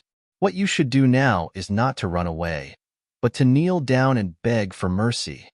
If we're in a good mood, maybe we'll let you live. The four of them laughed again and again. The distance was constantly narrowing. The four of them were all martial arts masters. With the speed of Qin Feiyang and the other two, how could they escape? Ling Yunfei looked at the four people behind him and whispered, Qin Feiyang, they have made up their minds to kill us. We have to think of a way as soon as possible. I know. Qin Feiyang scanned the front, looking for a place to hide. Suddenly, he noticed that there was a group of rocks dozens of meters ahead. Suddenly, a plan came to his mind. The two of them were as fast as lightning and quickly ran into the group of rocks. The Jiang family head and the other three also chased in the next moment after they entered the group of rocks. But when they chased in, they were shocked to find that the two of them had disappeared. What's going on? Where are they? Could it be that these two little beasts can go up to the sky and into the earth? Destroy this place. We have to find them even if we have to dig 3 feet into the ground. Otherwise, the city lord will not give us a good fruit to eat. Bang, bang, bang. Boom. Crack. The 4 of them were furious. Their true chi surged and crazily bombarded the group of rocks. The sound shook the sky. Dust and smoke covered the sky and the sun. In a short while, this place was razed to the ground. But when the dust cleared, not even a shadow of a ghost was seen. The 4 of them looked gloomy. What should we do? The Mu family head said. What else can we do? The 2 little beasts are like with wings. We definitely can't find them. Let's just wait for them and squat near the 4 city gates. As soon as they appear, we will quickly kill them. The Mu family head said. That's a good idea. Even if they don't appear, it doesn't matter. As long as we can stop them from entering the Danwang Hall and the Martial King Hall, there is nothing to worry about. There will be plenty of ways to kill them in the future. The Jiang family head nodded. The Jiang family head said in a deep voice, then we will act separately. Remember, we must not let them sneak into the city. The 4 of them immediately turned around and rushed toward the Black Bear City. Soon, Qin Feiyang and the other 2 appeared out of thin air. Their faces were very ugly. Blocking the 4 city gates is tantamount to cutting off all their escape routes. These people really deserve to be punished. Ling Yunfei pondered for a moment and asked, Qin Feiyang, do you have any illusion pills on you? Qin Feiyang shook his head and said, no, but even with the illusion pills, it is not easy to sneak into the city. The 2 families and the city lord's mansion have joined forces to block them. Entering the city is more difficult than ascending to the sky. Ling Yunfei suddenly became angry and shouted, bastard, sooner or later I will catch them all in one net, especially that bullshit city lord. If I don't kill him, I will not be satisfied. Qin Feiyang said, we will talk about this later. Let's split up and see if we can find a chance to survive. We will meet here later. Ling Yunfei nodded. The 2 of them ran around the Black Bear City. As a result, they found that not only the city gates were heavily guarded, but even the city walls were also heavily guarded. Not to mention a person, even a fly would not be able to fly in. If this goes on, how are we going to go to the Danwang Hall and the Martial Imperial Hall? Ling Yunfei was extremely vexed. Suddenly, his eyes lit up and he said excitedly, not long ago, other than the Jiang and Mu families, there were many people who saw us. They will definitely spread the news. When the Hall Master and Luo Xiong receive the news, they should come to save us, right? Qin Feiyang sneered, don't be so naive. Once the city lord gives the order, who would dare to say anything? Ling Yunfei's heart sank. The current situation was even more serious than he had imagined. However, it's not like there's no turning point. Qin Feiyang suddenly spoke again. What turning point? Ling Yunfei hurriedly looked at him, his eyes full of anticipation. Qin Feiyang's eyes flashed and he said, go to Black Bear Mountain and find the Black Bear King. Find the Black Bear King? Chapter 96. Qin Feiyang and Cheng Shui cut through all obstacles and only arrived at the deepest part of the Black Bear King late at night. Tonight, there was no moon or stars. Dark clouds covered the sky. The air was a little stuffy. The surroundings were also pitch black. Senior Bear King, where are you? If you hear us, respond to us. The 2 of them could only hold torches and shout as they walked in the forest. Although they had some dealings with the Black Bear King, they did not know the location of the Black Bear King's lair. Wolf King knew, but he was unconscious at the moment and did not know when he would wake up, so they could only slowly search by themselves. This damned weather is really unbearable. Ling Yunfei walked in front, holding a dagger. As he cleared the path, he muttered, looking rather irritated. Qin Feiyang looked at the sky and said worriedly, it should rain later. If we can't find the Black Bear King before it rains, we'll be in big trouble. If it was just a light rain, the impact would not be great. But if it was a rainstorm, the traces of the Black Bear King's activities would be washed away. At that time, it would undoubtedly be more difficult to find the Black Bear King. Suddenly, Qin Feiyang noticed that a black shadow rushed out from the grass in front of them. Be careful. He hurriedly pushed Ling Yunfei away, grabbed Chang Shui with his left hand, and swung at the black shadow. Squeak. At that moment, blood suddenly appeared. A strange sound rang out. A palm-sized scorpion fell on the grass at Qin Feiyang's feet, its body already cut in half by Chang Shui. Killer scorpion. Ling Yunfei's eyes widened as he scanned the surroundings, not daring to be distracted. The appearance of the killer scorpion meant that there were definitely other poisonous insects lurking nearby. Although these poisonous creatures did not look very eye-catching, they were all cold-blooded killers who killed without blinking. Russell, whatever he thought of came. The surrounding weeds began to sway violently. When the two of them focused their gazes, their scalps immediately exploded and their faces turned pale. Not only were there groups of killer scorpions, but there were also fist-sized poisonous frogs, palm-sized poisonous spiders, meter-long poisonous snakes, and so on. All of them were poisonous creatures that struck fear in people's hearts. A nest of poisonous insects? Qin Feiyang's face twitched. A few days ago, they had accidentally barged into the nest of the crocodiles. Now, they had entered the nest of the poisonous insects. Wasn't their luck too heaven-defying? Ling Yunfei said, "It's the light of the fire that attracted them. Quickly put out the fire." "Don't. We'll only die faster." Qin Feiyang hurriedly stopped Ling Yunfei. Once the torches were extinguished, their vision went dark. When the poisonous insects swarmed them, they had no way to fight back. But now, even if there were torches and they could see them, it seemed that only death awaited them, because there were simply too many of them. Even if they had 3 heads and 6 arms, they wouldn't be able to kill all of them. Whoosh! Those poisonous creatures gradually approached, and when they were within the attack range, they rushed out and pounced on the two of them. This scene was enough to make anyone tremble in fear. Qin Feiyang didn't dare to hesitate. He hurriedly brought Ling Yunfei and hid in the castle. What should we do now? The two of them were burning with anxiety. They were surrounded by poisonous insects. They didn't dare to go out. If they couldn't go out, how could they find the Black Bear King? Phew! Qin Feiyang took a few deep breaths, trying to calm down his anxious heart. Let's wait for a while. If they can't find us, they should leave. At the same time, outside the pill hall, why isn't Grandpa back yet? The masked lady sat alone on the stone stairs. She supported her chin with both hands and looked at the street in front of her. Her eyes were filled with doubts. Dada. Nobody knew how long had passed. A series of steady footsteps could be heard. The masked lady was happy. She hurriedly ran to the street and looked to the left. Immediately, he saw 2 old men walking over with large strides. They were Feng Cheng and Elder Imo. But at this moment, the two of them were more frustrated than anyone else. They had searched every corner of the city carefully, but there was still no news of Qin Feiyang. Until now, they couldn't help but believe that this kid might have really been assassinated. But seeing the two of them, the masked lady was overjoyed. She quickly ran over and stopped in front of the two of them. She cupped her hands and said, "Greetings, Elder Feng and Elder Imo, get lost." Feng Cheng shouted. He didn't even look at her.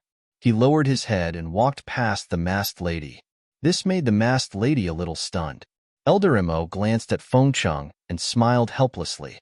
He asked, "Little girl, what's the matter?" The masked lady realized that she didn't know what to say. She was straightforward. She took off her mask. "It's you." After seeing the lady's face, Elder Imo instantly exclaimed. He hurriedly shouted at Feng Cheng, "Old Feng, quickly come and see who she is." "I'm not in the mood," Feng Cheng said without turning his head. Elder Mo's face darkened. He scolded, "You old bastard. You don't even recognize your granddaughter?" "Granddaughter?" Feng Cheng was stunned. He hurriedly turned around and looked at the masked lady. He was instantly overjoyed. He quickly walked in front of the lady and said, "Little girl, when did you come back? Why didn't you inform Grandpa in advance? Grandpa could have gone to pick you up. I just wanted to give you a surprise. But you actually ignored me. I'm so sad." The masked lady felt wronged. Feng Chung smiled with a doting face and said, "Yes, yes, yes. It's Grandpa's fault. Grandpa will apologize to you. But why are you wearing a mask?" The masked lady went up and hugged Feng Cheng's old arm. She giggled and said, "Isn't it because your granddaughter is born beautiful? She's always being pestered by people, so I can only wear a mask to cover myself." Feng Chung was speechless. He scolded with a smile, "Little girl, when did you learn to be narcissistic? But this is good too. It can save a lot of trouble." The masked lady giggled. She asked curiously, "Grandpa, Elder Emo, I saw that you were frowning just now. Did you encounter something troubling you?" Elder Emo sighed. "It's a long story." Feng Chung said, "Little girl, you don't know. This time, a good seedling came to our pill hall. Unfortunately, her whereabouts are still unknown." Good seedling? The masked lady was stunned. She understood the temper of the two old men in front of her very well. Ordinary people couldn't enter their eyes at all. She asked curiously, "Is he more powerful than Chang'e?" "Him?" Feng Chung said disdainfully. "In front of that stinking brat, Chang'e is not even worth a fart? Is it that exaggerated?" The masked lady was shocked. "It's not exaggerated at all." Elder Emo shook his head. The masked lady asked, "Then who is he? Since you value him so much, he must be very famous." Elder Emo said, "His name is Jiang Haoyin. He just came to Black Bear City not long ago." "Wait." The masked lady reached out her hand. Her beautiful eyebrows were tightly knitted. "What's wrong?" The two looked at her, puzzled. The masked lady said, "Is it a young man who is about 15 or 16 years old, wearing sackcloth and looking like a scholar?" "Yes, it's him." "Little girl, how did you know?" The two were surprised. The masked lady said, "When I came back, I met him in the forest outside. There seemed to be a blue-haired, blue-eyed person beside him. It was Ling Yunfei. They didn't die." The two looked at each other. They were so excited that their bodies were trembling. The masked lady said again, "But at that time, the Jiang and Mu clans' patriarchs and grand elders were chasing after them. Do you know the reason?" "What? Damn it! Damn it!" Immediately, the two's expression changed, and they cursed angrily. "Oldemo, go and inform the hall master and the martial arts hall master immediately. Ask them to quickly bring people to meet up with me. Little girl, quickly bring Grandpa to that forest," Feng Chung urged. "All right." The masked lady nodded. After putting on the mask, she led Feng Chung and ran out of the city. "Jiang clan, Mu clan, you've gone too far this time." Elder Emo also turned and strode towards the pill hall. His eyes were filled with killing intent. In the deepest part of Black Bear Mountain, Ling Yunfei asked, "They should have scattered by now, right?" "I'll go out and take a look," Qin Feiyong said. But as soon as he went out, he immediately returned to the ancient castle and shouted at Ling Yunfei, "Quickly help me!" On his ankle, a fist-sized poisonous spider was biting his skin. His entire thigh was turning black at a speed that was visible to the naked eye. Ling Yunfei's expression changed. He hurriedly took out a dagger and killed the poisonous spider with one slash.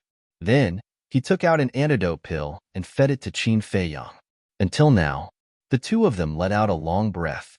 Ling Yunfei frowned and said, "Those poisonous insects didn't leave?" Qin Feiyong shook his head and said helplessly, "It seems like we won't be able to get out in a short period of time." Although they had the antidote pill, the number of poisonous insects was too large. They could eat their flesh in minutes. Not even their bones would be left. About half an hour later, Wolf King finally woke up. Qin Feiyong was overjoyed. He immediately went up and asked with concern, "How do you feel?" Wolf King got up and moved around a few times. His eyes were filled with grief. He said with anger, "Little Qin Zi, Brother Wolf is crippled." "What?" The joy in Qin Feiyong's heart was instantly extinguished by the raging anger. However, Wolf King suddenly grinned and said with a smile, "I lied to you. Brother Wolf is very good now. His spirit is very good." "Bastard!" Qin Feiyong was stunned and suddenly became angry. He slapped Wolf King's head and shouted, "How can you joke about this kind of thing? Believe it or not, I'll really cripple you now." Wolf King shrank his neck and said with a smile, "Sorry, I just wanted to make a little joke with you." "Humph." Qin Feiyang snorted and asked, "Aren't you usually very alert? How could Mu Fei and the others run into you? Didn't Brother Wolf get tired of playing in Black Bear Mountain? He wanted to come back to find you. But when Brother Wolf came back, he heard that you had disappeared. Brother Wolf was so anxious that he immediately went all over the mountain to find you. As a result, he was accidentally found by them." Mentioning this, a ferocious glint flashed in the Wolf King's huge eyes. Heard it. Qin Feiyang was moved. With Wolf King's vigilance, this kind of thing was impossible. It was because of his disappearance that Wolf King was anxious and lost his vigilance, so he was discovered. Chapter 97. Wolf King said with a sneaky smile, "Are you touched? Do you want to cry? Then cry. Don't hold it in. No one will laugh at you. Get lost." Qin Feiyang kicked him. This guy really didn't change. Wolf King quickly dodged and smiled. When he noticed Ling Yunfei next to him, he asked, "Why is he here?" His eyes instantly turned cold. "He already knows my identity." Qin Feiyang briefly explained the situation at that time. "So it's like that." Wolf King suddenly understood. He turned his eyes and looked at Ling Yunfei. "How are you going to thank Brother Wolf? Who's talking?" Ling Yunfei was surprised. Wolf King could only use telepathy now. Therefore, Ling Yunfei didn't hear the conversation with Qin Feiyang just now. At this moment, a voice suddenly sounded in his mind, making him turn pale with fright. But then, he came to a sudden realization. There was only him, Qin Feiyang, and Wolf King here. Who would call himself Brother Wolf? Without any suspense, it must be the wolf in front of him. He looked down at Wolf King and wondered, "Why should I thank you?" "Hee, it seems that you still don't know. Do you think that with your little brain, you can get rid of Butlerling's pursuit?" Wolf King looked at him disdainfully. Ling Yunfei was stunned. Originally, he really thought that with his own ability, he could get rid of Butlerling. But now that Wolf King said this, and thinking about it carefully, it seemed that there were indeed many things that were strange. Wolf King said, "Let me tell you, if it weren't for Brother Wolf secretly helping you, you would have been killed by Butler Ling. In the end, it was Brother Wolf who went to ask Black Bear King for help. So that's how it is." Ling Yunfei suddenly understood and quickly said, "Thank you, Brother Wolf." Qin Feiyang, "Thank you too." Without a doubt, it was definitely Qin Feiyang who asked Wolf King to protect him in secret. What's the use of just saying thanks? Why don't you just be Brother Wolf's follower from now on? I guarantee that you'll live a good life." Wolf King said shamelessly. Ugh. Ling Yunfei was stunned. Become a wolf's follower? Wouldn't that be too embarrassing? The atmosphere was a little awkward. At this crucial moment, Qin Feiyang stood out and smiled. "All right, stop messing around. Let's get down to business. Do you know where the Black Bear King's lair is?" Wolf King said proudly, "Nonsense. Let me tell you, there is nothing in this world that I don't know. Will you die if you stop bragging?" Qin Feiyang couldn't help rolling his eyes. A leopard cannot change its spots. This saying was indeed true. He looked at Ling Yunfei and said, "The white-eyed wolf knows where the Black Bear King's lair is. Now the only problem is, how do we rush out of the poisonous insect nest?" Ling Yunfei pondered for a moment and said, "I'll go out and lure them away. You guys take the opportunity to find the Black Bear King. Don't forget to come back and collect my corpse." Qin Feiyang asked, "Aren't you afraid of death?" "Everyone is afraid of death. But since I've already promised to be your sword, I should naturally rush to the front and solve your problems." Ling Yunfei's gaze was firm and powerful. Qin Feiyang looked at him and said, "Aren't you afraid that your mother will be sad?" Ling Yunfei hesitated. "All right, I'll go out. As a son, filial piety should be the most important. To be honest, sometimes I envy you. Although your background is miserable, at least your mother is by your side. And me? It's an extravagant wish to even look at her." Qin Feiyang shook his head and laughed at himself. Ling Yunfei was stunned and asked, "Could it be that your mother is already? She's still alive. But there's an insurmountable and unbreakable gap between us." Qin Feiyang sighed deeply, took an antidote, and left the castle. Ling Yunfei frowned and looked down at Wolf King. "Brother Wolf, don't you think that Qin Feiyang has a lot of worries in his heart?" Brother Wolf already knows. But if he doesn't say, Brother Wolf won't ask. The only thing I can do is to help him silently and support him, the Wolf King said with a smile. His words were filled with deep friendship. Outside, whoosh, squeak, hiss. Qin Feiyang held a torch in one hand and Chang Shui in the other as he sped through the forest. Around him, swarms of poisonous insects shot out from the weeds, bushes, and treetops. They bared their fangs and pounced on him. That creepy cry made one's scalp tingle. No, there are too many poisonous insects. If this goes on, I'll be swallowed alive by them. Qin Feiyang's face was as heavy as water. In less than 5 breaths, his whole body was crawling with poisonous insects, biting his skin. There were even a few poisonous spiders that tore his flesh and were drilling into his body. There was already an unknown amount of poison in his body. Even the antidote was too late to dissolve it. Fainting came sweeping over. Crack. Boom. Just as he was about to enter the castle. In the sky, lightning suddenly flashed and thunder rumbled, deafening. The poisonous insects on Qin Feiyang's body seemed to be frightened and turned around to flee into the grass. In the blink of an eye, not a single one was left. All of them were gone. Woo-woo, crash. Strong winds blew. Torrential rain poured. The storm that had been brewing for a long time finally arrived. The towering trees were all bent in an instant. Qin Feiyang was caught off guard and was directly sent flying. He hurriedly hugged a big tree and stabilized himself, following closely. With a thought, Wolf King and Ling Yunfei both appeared. Wolf King shouted excitedly, "Wow, it's so cool. Cool your sister. Hurry up and lead the way." Qin Feiyang shouted angrily and couldn't help but curse. This white-eyed wolf was really too unreliable. At this time, he still had the mood to shout and shout. Oh, oh, oh. Wolf King nodded repeatedly, glanced around and ran to the right, saying, "Follow Brother Wolf." Wolves were originally nocturnal creatures. In their eyes, there was no difference between night and day. But Qin Feiyang didn't run a few steps before he suddenly fell to the ground and stopped moving. Qin Feiyang. Ling Yunfei immediately stepped forward and turned Qin Feiyang over. His expression suddenly changed. Qin Feiyang's face was frighteningly white at this moment, like a dead man's face. However, his lips seemed to be painted with a layer of ink. His breathing and heartbeat were also extremely weak. It was obviously a sign of poisoning death. At this time, the torch in Ling Yunfei's hand was also extinguished in the storm. For the two of them, it was undoubtedly one disaster after another. Brother Wolf, Qin Feiyang is dying. Come and see. Ling Yunfei roared helplessly in the rain. Heard. Wolf King hurriedly turned around and ran back.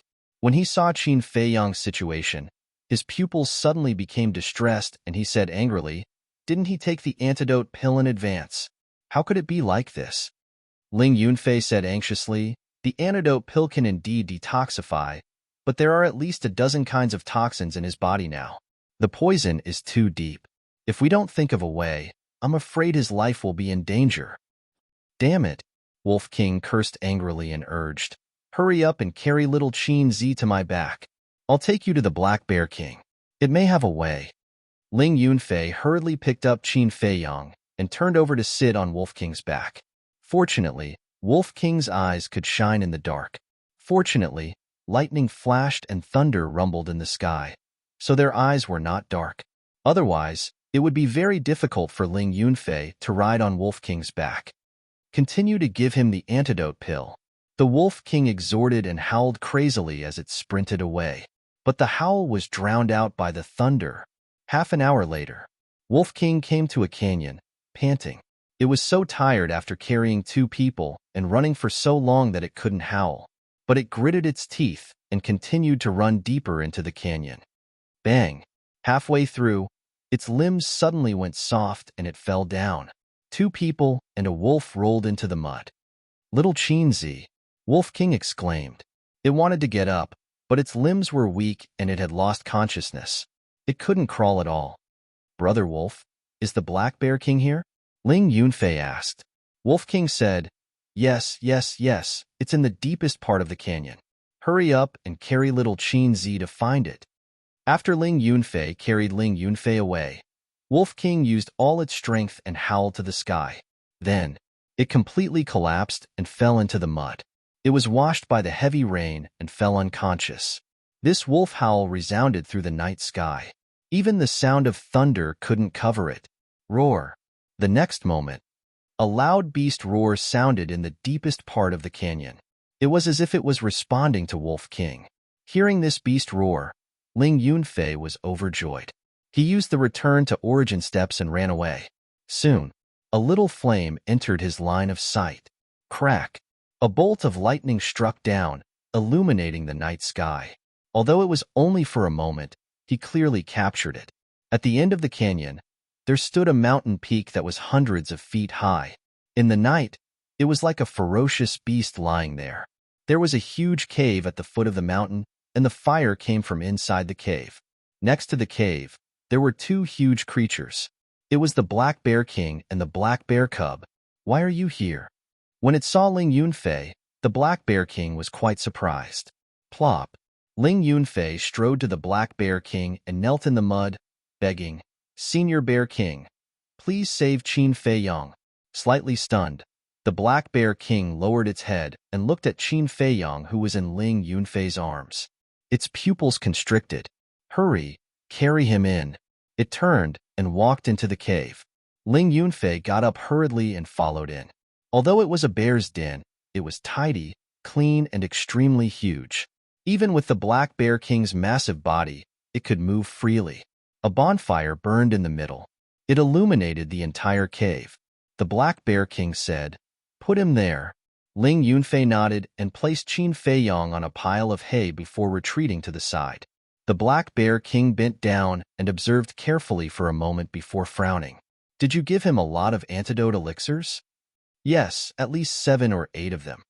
At this point, Ling Yunfei's expression changed and he asked, "Is there a problem?" The Black Bear King shook its head. "No, no, no. It's all thanks to you giving him antidote elixirs that he's still alive. Otherwise, he would have died long ago." Ling Yunfei heaved a sigh of relief. "Senior, do you have a way to save him?" "I'm not confident." After a moment of silence, the Black Bear King shook its head. Chapter 98. The Black Bear King's strength was monstrous, and even the big shots of Black Bear City were wary of it. Now that even it wasn't confident, who else could save Qin Fei Yang?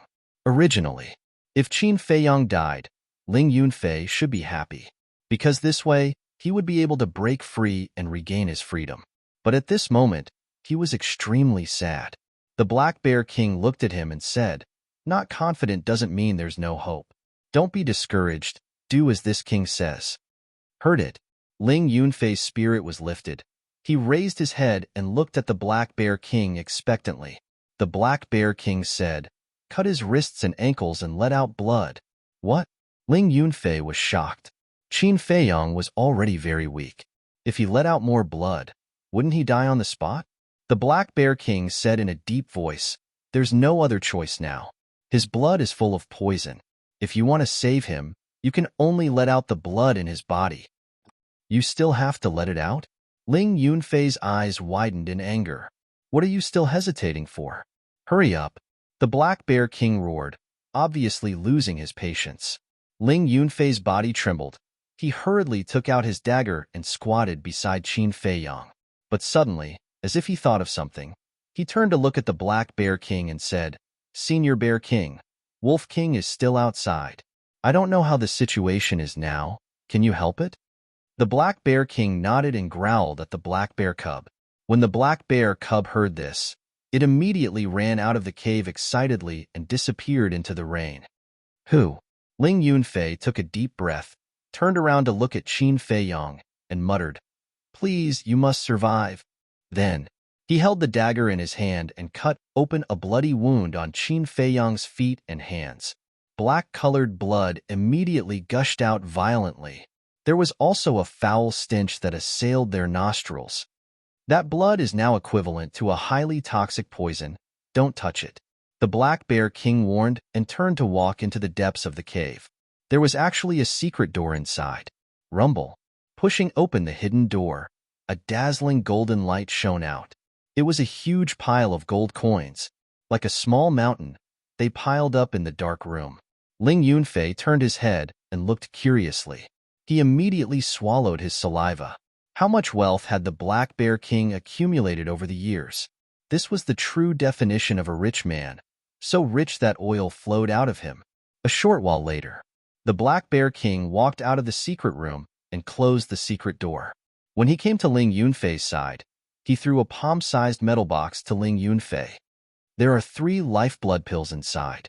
When the blood in his body is almost drained, give him one. This is all I can do. Whether he can survive or not will depend on his willpower. The Black Bear King said, "Thank you, Senior Bear King." Ling Yunfei bowed and thanked him. At this moment, the Black Bear Cub carried the Wolf King into the cave. "How is it?" Ling Yunfei hurriedly stepped forward, his face full of worry. The Black Bear Cub growled a few times and put the Wolf King on the ground. The Black Bear King explained, "This bastard wolf cub just fainted from exhaustion. He will be fine after resting for a while." Ling Yunfei breathed a sigh of relief, but immediately after, his expression became a little strange. Bastard wolf cub? Why did the Black Bear King's tone sound like he didn't like Wolf King? He didn't think too much about it. Sitting next to Qin Feiyang, he paid close attention to Qin Feiyang's situation. After dozens of breaths, Qin Feiyang's heartbeat and breathing had become extremely weak. His life was hanging by a thread. Seeing this, Ling Yunfei hurriedly gave him the first lifeblood pill. The lifeblood pill had the effect of creating blood, and the effect was extremely good. With the birth of new blood, Qin Feiyang's situation finally improved. The color of the blood flowing out of the wound was gradually changing. From black, it slowly turned dark red. Then from dark red, it turned into light dark red. After the effect of the second lifeblood pill passed, the blood that flowed out was already not much different from the blood of a normal person. However, it was also mixed with poison, because at the beginning, Qin Feiyang had already entered the state of being poisoned to the heart. The poison had already integrated into his internal organs. It was impossible to completely eliminate it all at once. His condition has stabilized. It's a close call. Now, give him the third lifeblood pill. After a while, give him a healing pill and an antidote pill. The antidote pill should be able to dissolve all the poison remaining in his body. The Black Bear King laughed. Ling Yunfei nodded and did as he was told. Unknowingly, the sky was white and everything woke up. But the rain did not stop, the wind did not disperse, and the sky and earth seemed particularly dark. After a nap, I feel refreshed. Wolf King also finally woke up. After asking Ling Yunfei about Qin Feiyang's situation, he walked to the entrance of the cave alone and looked at the dark sky, his eyes flashing with a terrifying murderous light. Thank heavens, little Qin's life is finally saved. However, Brother Wolf will not let go of those who hurt little Qin Zi, he muttered. Suddenly, he seemed to have thought of something and turned his head to look into the depths of the cave. His gaze was fixed on the secret door. The Black Bear King seemed to have been watching him. He suddenly glared and shouted, "Wolf Cub, you'd better get rid of the thoughts in your head immediately, or don't blame me for being hostile." "What thoughts? I don't know what you're talking about." Wolf King turned his head to look elsewhere with a guilty conscience, but his eyes kept rolling. At a glance, one could tell that he was up to no good. "No, I have to get him to leave quickly, or he'll definitely have other ideas." The Black Bear King muttered secretly. Cough. At this moment, a coughing sound could be heard. "I want water." Following closely, a weak and powerless voice sounded intermittently in the cave. Qin Feiyang. Ling Yunfei was the first to react and hurriedly squatted beside Qin Feiyang. Seeing that Qin Feiyang wanted to get up, he hurriedly said, Don't, you're still very weak, don't move." Wolf King also immediately ran up and said excitedly, "Little Qinzi, you're finally awake. Brother Wolf doesn't have to collect your corpse." Ling Yunfei said angrily, "Bah, bah, bah. Do you know how to talk? If you don't, then shut up." The Black Bear King and the Black Bear Cub also looked at him with disdain. Wolf King was a little embarrassed and laughed dryly. Qin Feiyang weakly glanced at Wolf King and said, "I'm very thirsty. Find me some water. Lie down. I'll go find some water. Ling Yunfei nodded, got up, looked at the Black Bear King and asked, Senior, is there any well water here? Well water? The Black Bear King looked at Ling Yunfei strangely. Was there something wrong with this kid's head? How could there be any well water in the wilderness? It said lightly, there is no well water, but there is ready-made rainwater. You can think of a way. Rainwater? Ling Yunfei frowned, grabbed the iron box with the life blood pill, and ran out of the cave. He came to a small tree and caught the rainwater on the leaves. Soon, the iron box was filled more than half. He hurried back to the cave and came to Qin Feiyang's side. He helped Qin Feiyang up with one hand and held the iron box with the other. He brought it to Qin Feiyang's mouth and said with a smile, Drink slowly. Thank you. Qin Feiyang gave his thanks and started to gulp it down. Ling Yunfei said, If it wasn't for you, I would have died in the poisonous insect's nest, so the person who should be thanking you is me. Qin Feiyang smiled faintly and reached out to push the iron box away. He glanced around the cave and his gaze fell on the Black Bear King. He said with a smile, Senior, it seems that this junior owes you another favor. The Black Bear King said, You saved this king's child. This time, take it as repaying your favor. Qin Feiyang didn't say anything more and carefully sensed the condition of his body. Other than feeling weak all over, there was no discomfort. You've already woken up, so you should leave. The Black Bear King suddenly ordered them to leave. Leave? Wolf King was stunned and said angrily, Can't you see that little Qinzi doesn't even have the strength to stand up? It's raining heavily outside, and the forest is also full of danger. You want us to leave now? Isn't it obvious that you want us to send ourselves to death? Ling Yunfei also stood up and cupped his hands. Senior Bear King, in fact, we risked our lives to come here this time to ask for your help. What kind of help? The Black Bear King said.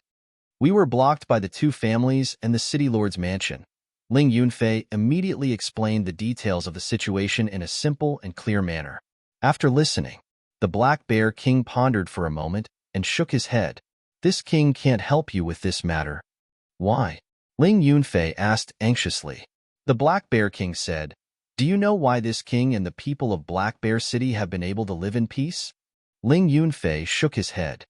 It's because this king has never interfered in the affairs of you humans. Although this king's strength is stronger than those people of Black Bear City, it is only limited to Black Bear City. In other places, such as Yin City and Xingyue City, there are countless humans who are stronger than this king. Actually, in the end, this king doesn't want to attract trouble. Do you understand? The Black Bear King said. Ling Yunfei said unwillingly, Then the beast tied last time. Before he could finish, the Black Bear King said, The beast tied is because they hurt this king's child. If not for this king would never have done this. Ling Yunfei's brows were tightly knitted, and his face was quite ugly. He had narrowly escaped death to find the Black Bear King, but he didn't expect the other party to be unwilling to help. What should he do? Qin Feiyang smiled faintly. Since that's the case, then let's go. But it's useless for us to go back now. Ling Yunfei hurriedly said. Senior Bear King's concerns are not wrong. We can't be so selfish. Qin Feiyang smiled, raised his head and looked at the Black Bear King, his face full of apology, and said, Senior, I'm sorry, this junior didn't think it through and caused you trouble. The Black Bear King was a little surprised. It had originally thought that Qin Feiyang would definitely pester it to death, but who would have thought that he would be so sensible? Qin Feiyang turned to look at Ling Yunfei and said with a smile, Help me up? Sigh. Ling Yunfei sighed deeply, reached out and grabbed Qin Feiyang's arm, and slowly helped him up. Qin Feiyang then looked at Wolf King and laughed. White-eyed wolf, I'll have to trouble you to carry me back. There's nothing I can do about it. Who asked Brother Wolf to get into trouble with you? Come on. Wolf King helplessly walked in front of Qin Feiyang. But at this time, the Black Bear King's eyes flashed and suddenly said, Wait, no need for you to send us off. We can leave on our own. Wolf King was very unhappy now, because it knew that the Black Bear King's order to leave so quickly was purely targeted at it. The Black Bear King sighed. This king will send you off, but this king will not go near the Black Bear City. Whether or not you can enter the city will depend on your luck, but you cannot mention this matter to anyone, and even more so, you cannot tell anyone that you have anything to do with this king. Thank you, Senior Bear King. The two of us will definitely keep our mouths shut. Chapter 99. With the help of the Black Bear King, their journey was unimpeded. In less than 2 hours, they arrived at the edge of the Black Bear Mountain. The Black Bear King stopped in front of a small hill. From here, they could clearly see the Black Bear City. Qin Feiyang, Ling Yunfei, and Wolf King jumped down from the Black Bear King's shoulder and landed on the ground. The Black Bear King said, "This king will send you here." Qin Feiyang's strength had also recovered a lot. He cupped his hands and said, "Thank you, Senior. We'll meet again." The Black Bear King smiled and said, "Hurry up and go. You must enter the Danwang Hall and the Martial King Palace, because these two forces are the only shortcut for you humans to reach the heavens in one step." "We will." The two nodded. Qin Feiyang waved his hand and sent Wolf King into the castle. Then, he and Ling Yunfei turned around and walked towards the Black Bear City. This human kid is not simple. The Black Bear King looked at Qin Feiyang's back and muttered to himself. It didn't leave. Its eyes were fixed on Qin Feiyang and Mu Tianan. "Be careful," Qin Feiyang warned in a low voice, and Ling Yunfei whispered. The two of them listened to their surroundings and looked around. If there was any movement, they would stop and check. After confirming that there was no danger, they continued to move forward. Because they were worried that the Jiang and Mu families and the City Lord's mansion's people might be lying in ambush nearby. There was no danger along the way. The two of them came to the edge of the forest. If they took another step forward, they would have a wide field of vision. So, before they walked out, they first had to make sure that there was no danger. The two of them lay in the grass and looked towards the city gate. Here, they could clearly see the faces of the people guarding the city gate. When the two of them saw it, they were immediately surprised. In front of the city gate, in addition to the guards of the City Lord's mansion, there were people from other forces. "It's Guba." Qin Feiyang looked and was overjoyed. Guba stood in the middle of the city gate, so it was particularly eye-catching. "Guba?" Ling Yunfei thought carefully and said with surprise, "If I didn't remember wrongly, he seems to be the Pill Hall's managing elder?" "That's right," Qin Feiyang said. Ling Yunfei was overjoyed. "Since he's here, does that mean that the Hallmaster and the others have received the news?" "Definitely." Qin Feiyang nodded heavily. "Then what are we waiting for? Let's go." Ling Yunfei could not wait to get up and run out of the jungle. "Senior Bear King, although I didn't help much, I still have to thank you." Qin Feiyang also stood up and turned to look at the Black Bear King in front of the small hill, his face full of gratitude.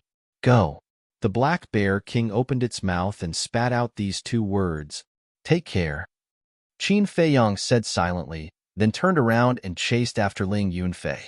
At the same time, he waved his hand and shouted, "Elder Gu, I'm here." This voice? Gu Ba was bewildered. Following the sound, he was immediately overjoyed. He immediately ran toward Qin Feiyang and the other man. However, the eyes of the guards shone with a cold light. "Seems like there's nothing for me to do." The Black Bear King smiled and turned to leave. But, without waiting for it to take a step, boom! Suddenly, a loud noise came from behind. It was slightly stunned and turned around to look. Its pupils suddenly shrank. At the same time, Guba's face also changed. He saw, in front of Qin Feiyang, two masked men in black broke out of the ground. In their hands, they each held a 3-feet-long sword that was shining with shocking sharpness. As soon as the two of them appeared, they rushed towards Qin Feiyang and Ling Yunfei like lightning. "Stop!" Seeing this, Gu Ba was anxious. With a roar, he hurried to rescue them. But this change came too suddenly. Moreover, the distance between the two masked men and Qin Feiyang was only 5 or 6 meters. Gu Ba couldn't come to rescue them in time. Qin Feiyang and Ling Yunfei were also caught off guard by this change. They never thought that, with Gu Ba in charge, there would be people lying in ambush underground, waiting for an opportunity to kill them. These people were simply desperados. Qing Feng, Close at hand. Qing Feng, straight to the heart of the two. Obviously, the two masked men in black wanted to kill them with one blow. At this moment, Qin Feiyong and Ling Yunfei's situation could be said to be hanging by a thread. Even the two of them felt that half of their feet had already stepped into the gates of hell. Roar. But at this moment, a loud and clear roar of a beast suddenly exploded in the forest behind them. The roar directly covered the thunder. It was as if a king had appeared in the world, bringing with him a terrifying pressure. Not only did it shake people's ears, but even the blood in the body was uncontrollably surging. The arms of the two masked men in black trembled at the same time. With this tremble, the direction was deviated by a few inches. Puff!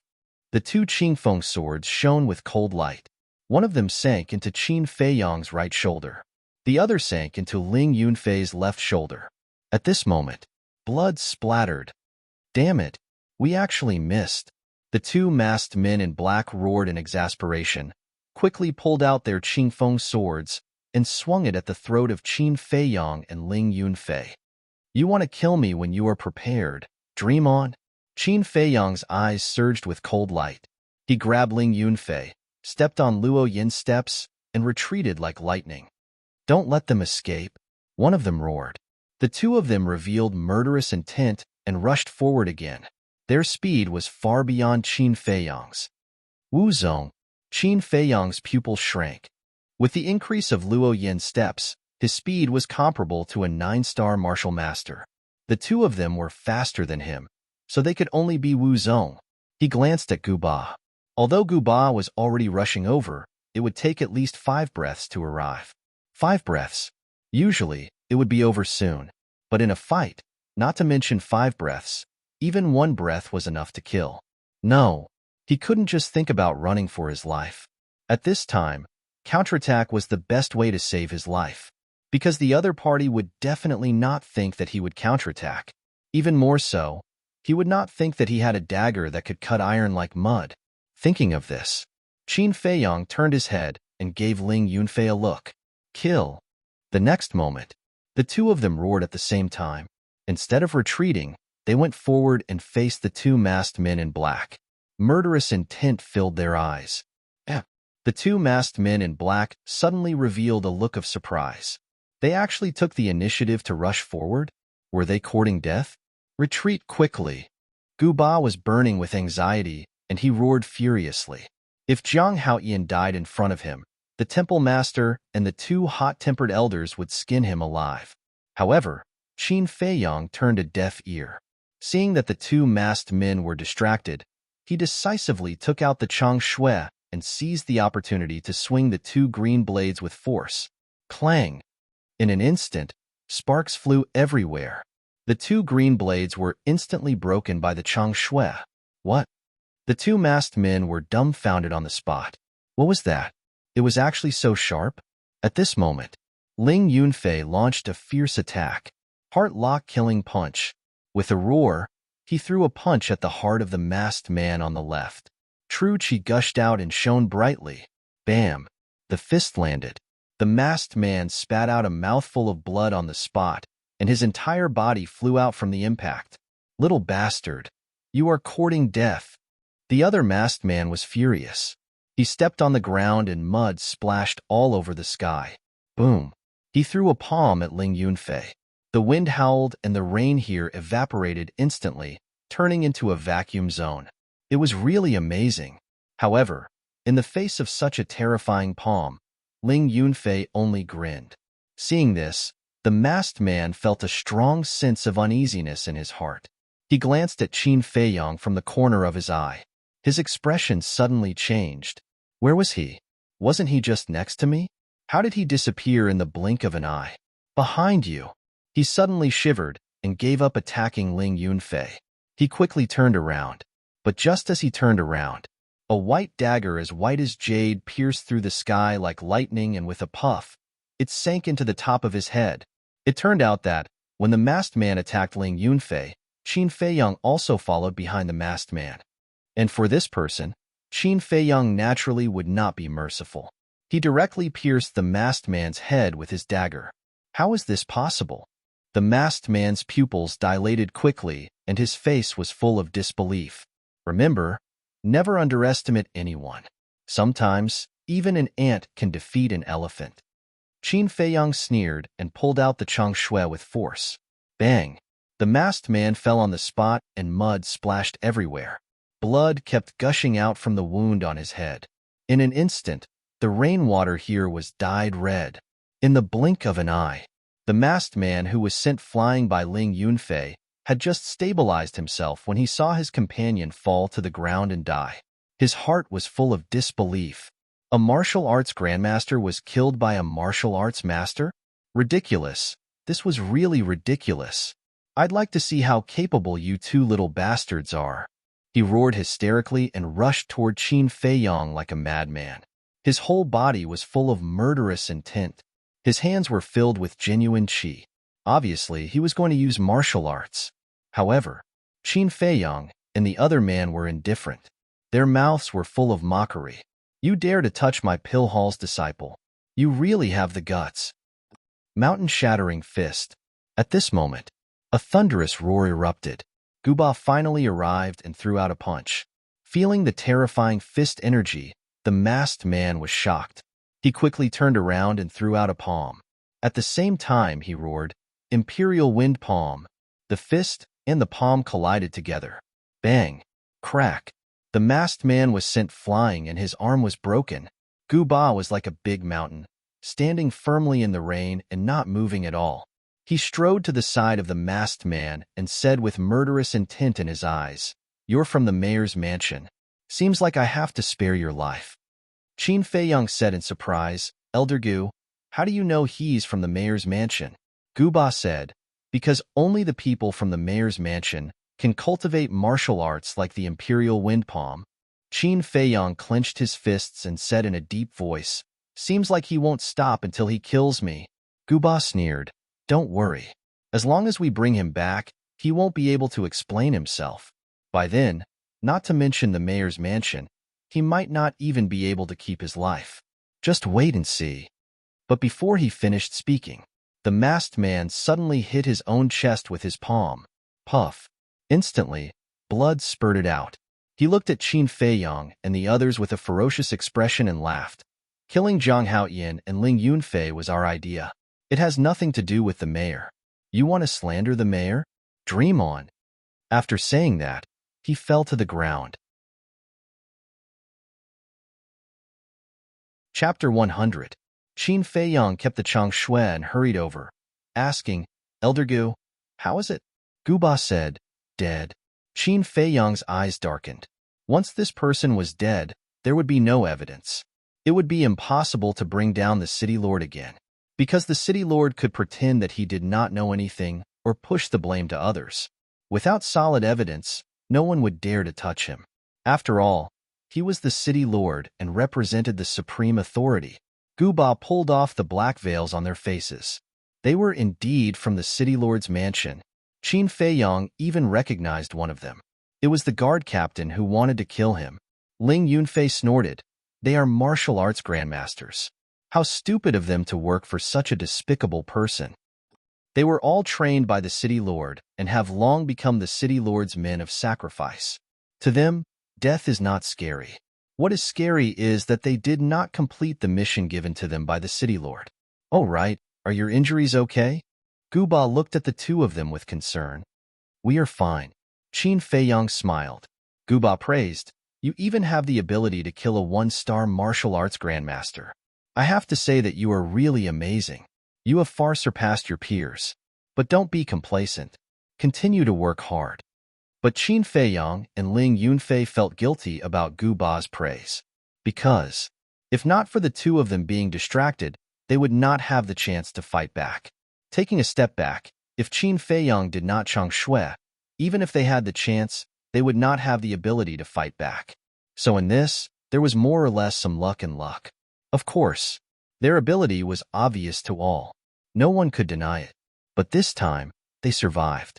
They should thank the Black Bear King the most, because in the beginning, the two green swords were aimed at their hearts. If not for the Black Bear King's roar, their hearts would have been pierced. they would definitely have died on the spot. Senior Bear King, thank you. Qin Feiyong and Ling Yunfei looked at the Black Bear Mountain with gratitude. He would definitely remember this kindness forever.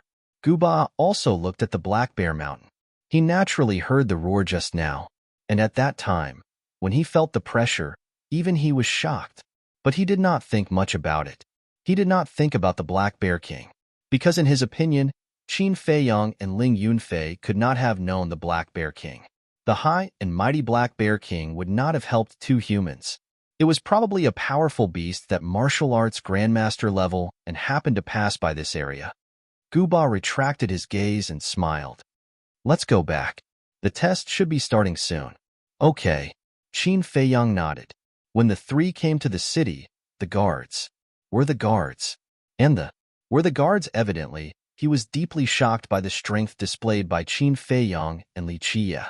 At first, they all thought that their captain would be able to kill the two of them easily, but they did not. In the end, it was the captain who was killed by the two of them. 5-star martial masters already had such terrifying strength. When they become stronger in the future, wouldn't they be even more powerful? Go back and tell your mayor that the 3 leaders of the Pill Hall will visit him personally tomorrow. Ask him to prepare a reasonable explanation.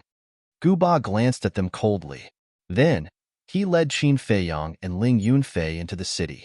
Ling Yunfei asked in surprise, Elder Gu, are we really going to the mayor's mansion tomorrow? Guba sneered. Although there is no evidence, we have to deter him.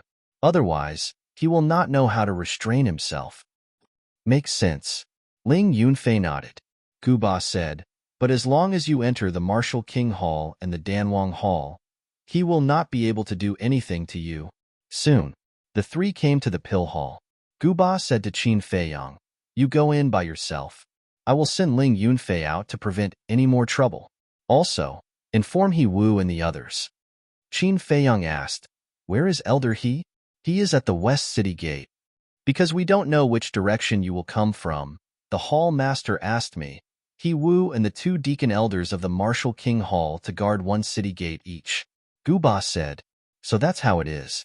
Qin Feiyong was enlightened. Pill Fire Hall. Everyone in the Pill Palace was currently gathered in the main hall. Right in front, the 4 of them sat on the chairs. There was a tea table beside each of them. There was a pot of tea and a teacup. They were Luo Xiong, Feng Cheng, Elder Mo, and Lin Chon. However, the 4 of them had different expressions. Luo Xiong closed his eyes and remained silent. Feng Cheng and Elder Mo looked outside the hall. They were expectant and angry. Lin Chen lowered his head and kept pouring tea. There was a trace of impatience between his brows. The atmosphere here was extremely heavy. The surrounding disciples did not dare to make any noise. On the left, Cheng Yi, Ling Yin, Ji Jin, and Lu Hong stood together and whispered. Cheng Yi asked, Ling Yin, did you find out? I found out. Ling Yin nodded and said in a low voice, there are people from the City Lord Mansion lying in ambush outside the 4 city gates. As long as Jiang Haoyin appears, even if Guba and the others are there, they will still die. Lu Hong smiled and said, if that's the case, this predetermined spot will definitely be yours, Senior Brother Cheng Yi. Ji Jin said flatteringly, Senior Brother, please take care of me in the future. Cheng Yi was overjoyed and said, don't worry. As long as I get the predetermined spot, I will definitely not forget about you guys. What are you guys talking about? Let Fat Lord hear about it too? At this moment, Fatso sneaked behind the 4 of them and laughed. Yo, damn Fatso. You actually dare to take the initiative to approach me. Aren't you afraid that I will skin you? The 4 of them immediately looked unfriendly. Heh, Fat Lord just happens to want to lose weight. Come, skin as much as you want. Fatso looked at the 4 of them provocatively. He looked like a dead pig that was not afraid of boiling water. This made the 4 of them very angry. However, with the 3 big shots present, they did not dare to flare up. Lu Hong said coldly, damn fat pig, after the assessment, I will slowly deal with you. At that time, if you have the guts, don't run away. You're so protective of Cheng Yi. Do you already have an affair with him? If Fat Lord remembers correctly, you and Ji Jin also seem to have some shady dealings, right? You're two-timing. You're really awesome, woman. Senior brother Qing-yi, senior brother Ji-jin, the two of you are really handsome. But if there were more green hats, it would be even more perfect. Just nice, Fat Lord has two here. It doesn't cost 998, nor does it cost 98. It only costs 8 gold coins. How about it? Fat Lord is loyal enough. Fatso laughed and took out 2 green hats, waving them in front of Chung-yi and Ji-jin. I'll endure it. The three of them glared at Fatso, gnashing their teeth. Their lungs were about to explode from anger. You think it's expensive? All right, Fat Lord will suffer a loss this time. I'll give it to you for free. Come, come, come. Fat Lord will put it on for you. It will definitely look very good. After Fatso finished speaking, he really put the green hats on their heads. Ji-jin grabbed Fatso's wrist and growled, Damn Fatso, if you continue to mess around, I'll kill you. Without Zhang Haoyan's help, I'll see how you can survive in the Pill Palace. Chung-yi smiled coldly and ignored Fatso. Kill Fat Lord? A cold light flashed past Fatso's eyes. He threw away the 2 green hats and took out 2 daggers. What are you trying to do? The 4 of them were shocked. Nothing, nothing. Fatso hurriedly shook his head. He looked at the 4 of them with a flattering smile and said, I was just joking just now. I hope senior brothers and sisters don't mind. If any of you can help me hold it, I promise to give you a huge surprise. The 4 of them looked at each other and ignored him. Fatso took the initiative and stuffed the daggers into Ji-jin and Ling Yan's hands. What are you trying to do? They frowned. Fatso laughed evilly. He grabbed Ji-jin's wrist with his right hand and Ling Yan's wrist with his left hand. He actually used his strength to stab his own chest. Ji-jin and Ling Yan's expression changed. The tip of the 2 daggers instantly cut through Fatso's clothes and was about to pierce his skin. Bastard, what are you trying to do? Ji-jin and Ling Yan hurriedly pulled back. They shouted at the same time. Murder! Palace Master Elder, save me!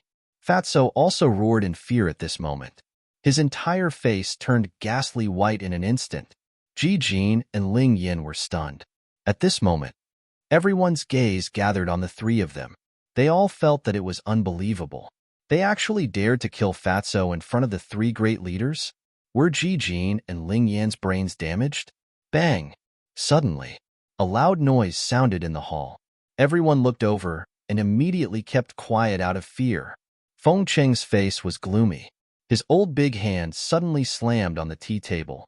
Crack! The tea table was torn apart on the spot. The teacups and teapot fell to the ground and broke into pieces. The 3 great leaders were already extremely irritated. Seeing this, they were instantly furious.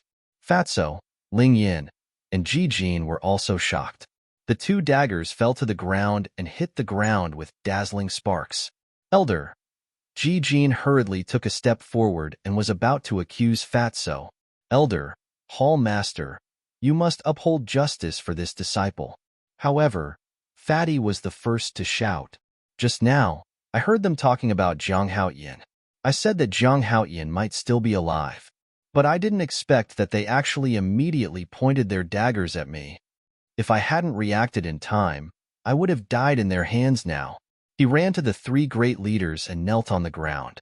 He cried with snot and tears. Nonsense! You were the one who gave us the daggers. Elder, Palace Master, he's accusing us first and framing us. Ji-jin and Ling Yan hurriedly defended themselves. They were so angry that smoke was coming out of their heads. Fatso glared at the 2 of them and shouted angrily, You're good. You're actually trying to frame me. Who in the pill hall doesn't know that I'm the most cowardly? I don't even dare to kill a pig. How would I dare to kill myself with a dagger? Enough. All of you shut up. Luo Xiong shouted coldly. He glanced at the 3 of them and said coldly, It's unforgivable to hurt a fellow disciple. Ji-jin and Ling Yan are disqualified from the examination. Get out of the pill fire hall immediately and go to the pig cage to reflect on your mistakes. No, Palace Master, we're innocent. Their faces instantly turned green. They hurriedly knelt on the ground and shouted. Chapter 101. The 2 deacon elders hurriedly ran in. Without saying a word, They directly dragged the two of them and ran towards the pig cages. "Thank you, Palace Lord. Thank you, elders." Fatso kowtowed 3 times and 9 times, grateful to the point of tears. But in his heart, he was laughing sinisterly. Little guy, fighting with Fat Lord was simply courting death. Subsequently, he got up and returned to Ching Yi and Lu Hong's side, whispering, "Are you satisfied with this extra big surprise? You're ruthless, but let's see how long you can be arrogant." Cheng Yi's eyes flashed coldly. "Then we'll see." Fatso chuckled, rolled his eyes, and said, "Lu Hong, why didn't Fat Lord deal with you?" Lu Hong furrowed her brows. Fatso laughed. "Because you're too dirty. Fat Lord is afraid of touching your hand and dirtying Fat Lord's pure heart." The anger in Lu Hong's heart suddenly soared crazily. "Don't be impulsive. He wants to get rid of us one by one. This way, he will have a chance to enter the Danwang Hall. Endure it first. Wait for the assessment to end, then slowly deal with him." Cheng Yi hurriedly grabbed Lu Hong's wrist and whispered. At this time, Lin Shen put down the teacup, turned to look at Luo Xiong and smiled. "Palace Lord Luo, it's getting late. Shouldn't we drop the list?" This, Luo Xiong hesitated. Cheng Yi took a step forward and said respectfully, "Palace Lord, this disciple knows that you're waiting for Jiang Haoyan, but he hasn't returned yet. There's a high chance that he's already dead.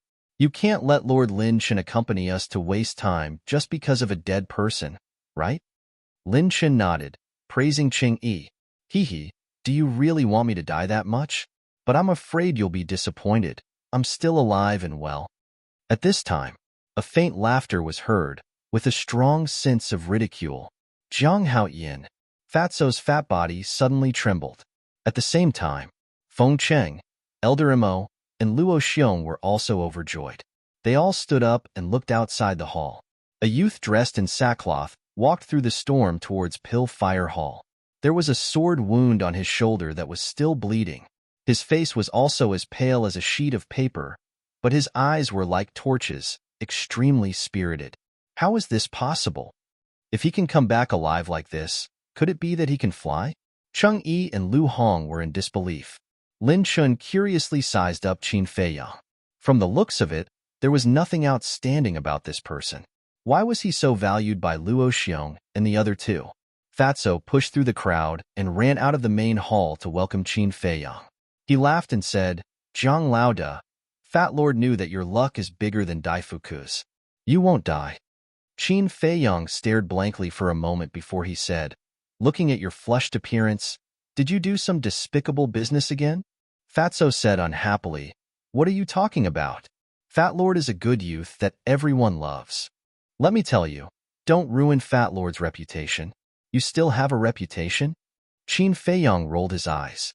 In terms of shamelessness, even White-Eyed Wolf was less than 1/10,000th of this guy. Fatso laughed and said, "To be honest, Fat Lord did something big just now."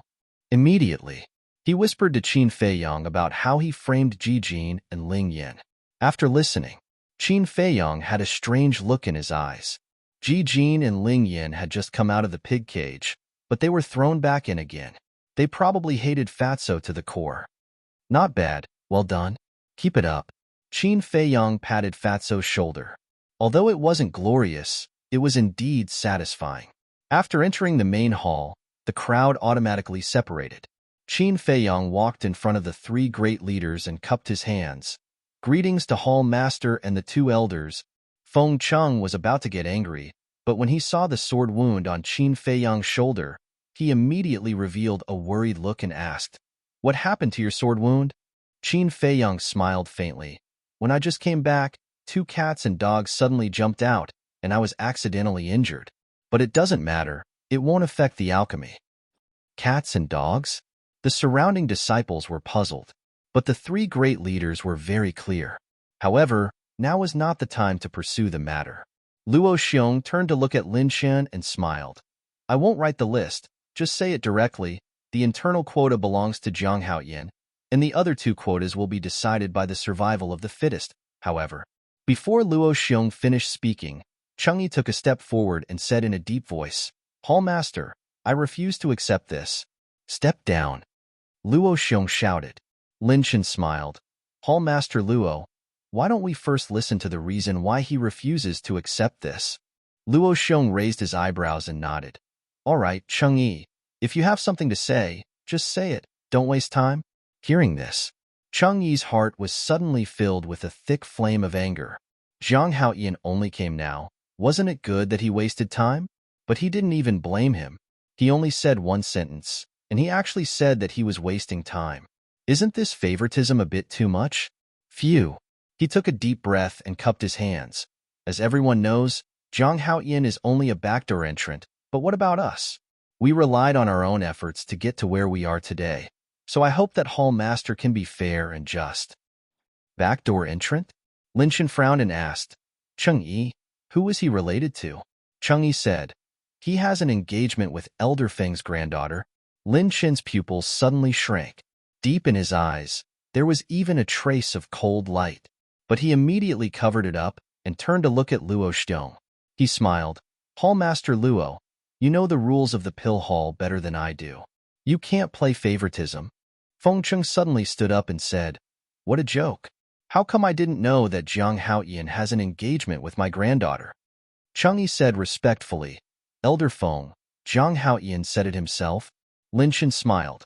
Since it's like this, then we'll choose someone else for this predetermined spot. Hallmaster Luo, I heard from you yesterday that Chang'e seems to have a 6th level mental strength. Why don't we choose him? Thank you, Lord Lin Shen. Chang'e was wild with joy. He hurriedly bowed and thanked him. I haven't agreed. Why are you thanking me? Luo Xiong said. The displeasure on his face became more obvious. Chang'e, I'll give you a chance.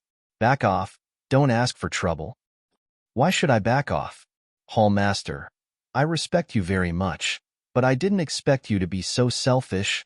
I don't dare to say in the path of martial arts, but in the path of alchemy, I have absolute confidence that I can crush Zhang Haoyan. In the end, Chang'e had completely lost his sense of propriety and directly challenged Luo Xiong. Lin Shen smiled faintly. A 6th level mental strength is considered one of the best in the Danwang Hall. I think it's settled. The predetermined spot will be given to him. Is a 6th level mental strength that great? Qin Feiyang, who had been silent all this time, finally spoke. There was a strong sense of contempt in his words. What did you say? Chang'e suddenly turned around and stared coldly at Qin Feiyang. His gaze was aggressive. Lin Shen also raised his eyebrows without leaving a trace. Qin Feiyang was disdainful. He turned to look at Luo Xiong and the other two with a questioning expression. Feng Cheng glanced at Lin Shen and Chang'e, then said to Qin Feiyang, we've been waiting for this moment. Go ahead and do it. Hearing this, Qin Feiyang smiled and turned around to look at Chang'e. He said indifferently, crush me? Do you have the qualifications to do so? Chang'e clenched his fists and said word by word, then let's give it a try. Qin Feiyang said, how do we do it? Say it. Alchemy, of course. The spot will go to whoever can refine the highest quality pill. Do you dare? Chang'e looked at him provocatively. Qin Feiyang laughed and said, why don't we add another condition? The loser will be at his mercy, even if he's killed on the spot. What? The disciples were shocked. If that was the case, it wouldn't be a simple competition for a spot, but a bet of life and death. Luo Xiong and the other two couldn't help but frown.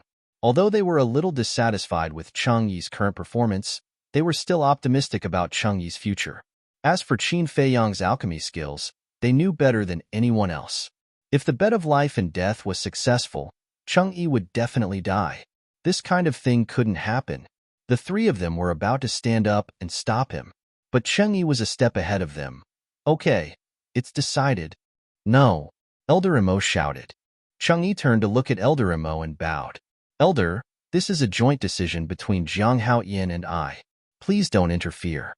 Lin Shen smiled. It's quite interesting. Elder Imo, just let them be. Furthermore, I don't believe that they'll really kill each other.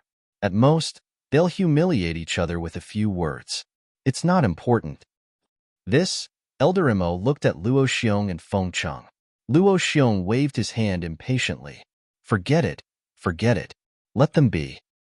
Humph, they really won't cry until they're in the coffin. Feng Cheng snorted coldly. He was naturally talking about Chang'e. However, Chang'e was oblivious to it and looked at Qin Feiyang with his head held high. Are you going first, or should I? Whatever. Qin Feiyang shrugged. I'll go first then. Open your eyes and watch what's called alchemy. Chang'e smiled in disdain and strode towards the corridor. At this moment, Lin Shan said again, in order to save time, you guys might as well refine the simplest healing pill at the same time. Chang'e, you use the first alchemy room. Zhang Haoyin, you use the second alchemy room. Thank you, Lord Lin Shan. Chang'e was overjoyed and hurriedly bowed to thank him. However, Qin Feiyang frowned. What did this Lin Shan mean? He actually assigned the first alchemy room to Chang'e, although the first and second alchemy rooms only had a difference of one number. Whether it was the alchemy fire or the alchemy furnace, they were not on the same level. As everyone knew, the quality of the alchemy fire and the alchemy furnace would affect the quality of the pills. Wasn't this person obviously helping Chang'e? Lin Shan seemed to have sensed Qin Feiyang's displeasure and smiled. Zhang Haoyin, in order to prove that you're not a backdoor entrant, I gave you the second alchemy room. I've put in a lot of effort. Don't let me down. Qin Feiyang was a little stunned. He could tell that this person was purely a hypocrite who hid a knife behind a smile. Don't worry, I definitely won't let you down. After Qin Feiyang finished speaking, he walked towards the second alchemy room. However, the corner of his mouth pursed into a deep, mocking smile. He wanted to scheme against him with such a small trick? What a joke. Later, he would know how childish this behavior was. However, he could not figure it out. It was only the first time he met this person. There was no enmity between them. Why would he deliberately target him? Chapter 102. After Qin Feiyang entered the alchemy room, Chang'e followed him into the alchemy room. The stone door wasn't closed. Lin Shan stood in the middle of the two alchemy rooms. He looked at Qin Feiyang and laughed secretly. I want to see what level of pills you can make. Luo Xiong and the other two sat on the chairs and closed their eyes to recover. The outcome was already decided. There was no need to watch. Everyone, why don't we have a bet? Zhang Haoyin, 1 to 10. Chang'e, 1 to 2. Fatso suddenly shouted with a wretched smile on his face. I'm not in the mood. Get lost. The surrounding disciples looked at each other angrily. It wasn't that Fatso wasn't welcomed. It was because they all wanted to enter the Danwang Hall. However, they obviously didn't have a chance to enter. There were more than 100 disciples fighting for the remaining 2 spots. The probability was too low. They didn't have the confidence to win. Therefore, they couldn't help but feel irritated. In the 2 alchemy rooms, the alchemy had already started. The 2's movements were very skillful. It wasn't an exaggeration to say that they were as smooth as flowing water. This is unbelievable. Genius Zhang Haoyin has only been in the Danwang Hall for 2 months. His speed can actually keep up with Senior Chang'e? A few disciples discussed softly. Lin Shan was stunned. He said in surprise, What did you say? He's only been here for 2 months? Yeah. The few disciples nodded. Another disciple suddenly said, No, he's been outside this month. Therefore, he's only been refining pills for a month. He's so skillful in just a month? Lin Shan was dumbfounded. Could it be that this person was really an alchemy genius? No. Although his speed could keep up, the quality of the pills he made would definitely be inferior. He had a friendly smile on his face, but his heart was filled with coldness. However, they didn't know. Qin Feiyang had only been refining pills for a few days. The rest of the time, he was copying the return formula. 100 breaths passed. Chang'e waved his hand. A red pill flew out from the cauldron. He grabbed the pill and, without even looking at it, turned around and walked out of the pill concoction room. He walked up to Lin Shan and presented the pill with both hands, his face filled with confidence. Lin Shan held it in his hand and looked at it. He nodded and said, Not bad. This healing pill can definitely be considered a high-grade pill. After getting Lin Shan's approval, the confidence on Chang'e's face grew even stronger as he said with a smile, My lord, I'm afraid it's still too early for Zhang Haoyin. You have a priceless body, so you'd better go sit outside and wait. I admit that I lost. But at this moment, a helpless voice sounded. Haha. Chang'e immediately laughed out loud. He turned around and saw Qin Feiyong walking out of the alchemy room. He crossed his arms in front of his chest and looked at Qin Feiyong. Even if you admit defeat, you have to take out the medicinal pills you refined and let everyone see how pathetic they are. Ugh. Qin Feiyong was stunned. Could this person be stupid? He smiled faintly and said, I think you misunderstood my meaning. Actually, I'm saying that your flattery skills are really top-notch. I admit defeat. Hearing this, Cheng Yi's expression froze and his face immediately darkened. This is the medicinal pill I refined. Qin Feiyong casually threw a healing pill towards Lin Chun. Lin Chun raised his eyebrows without a trace. Obviously, he, who was used to being flattered, was very unhappy with Qin Feiyong's current attitude. But the smile on his face was still the same. He grabbed the medicinal pill and hurriedly glanced at it. He smiled and said, this healing pill can at most be considered a low-grade medicinal pill. It's too different from the high-grade healing pill refined by Cheng Yi. Therefore, I now announce that the quota will be given to Cheng Yi. Phew. Cheng Yi let out a long breath and said, this disciple swears to be loyal to the Danwang Hall for the rest of my life. I swear to defend the dignity of the Danwang Hall with my life. And Lin Chen nodded. Cheng Yi turned to look at Qin Feiyong and sneered. Do you still remember the bet from before? Yes. Qin Feiyong nodded. Cheng Yi's eyes flashed coldly and said, then let's fulfill our promise now. Since we're from the same sect, I'll let bygones be bygones if you break your own arms. Break my own arms? Qin Feiyong narrowed his eyes. This person wanted to kill him whenever he had the chance. Since that was the case, then let's see whose methods were more ruthless. He looked up at Lin Chun and smiled faintly. Look carefully again. Lin Chun smiled. A low-grade medicinal pill is a low-grade medicinal pill. The result will be the same no matter how many times I look at it. Is there a need to? Qin Feiyong really wanted to get along with this person politely. After all, if the Danwang Hall sent this person to be in charge of the assessment, then his status in the Danwang Hall must be high. However, this person did not take him seriously at all. Arrogant and self-righteous. Did he really think he was a big shot? Qin Feiyong's killing intent surged. He quickly drew out the Chang Shui and swung it at Cheng Yi's neck like lightning. A painful scream rang out in the pill fire hall. Bam! The next moment, Cheng Yi fell to the ground, clutching his neck. Blood spurted out from his throat. The surrounding disciples were stunned. Lu Hong's face turned pale. Even Fatso was tongue-tied. Isn't this bastard a little too daring? He actually killed Cheng Yi in the pill fire hall? Get out of the way. Elder Mo's roar was heard. Everyone shuddered and hurriedly retreated to the side. The three heavyweights ran over and looked at the dead Cheng Yi on the ground with gloomy expressions. The usual smile on Lin Chen's face disappeared without a trace.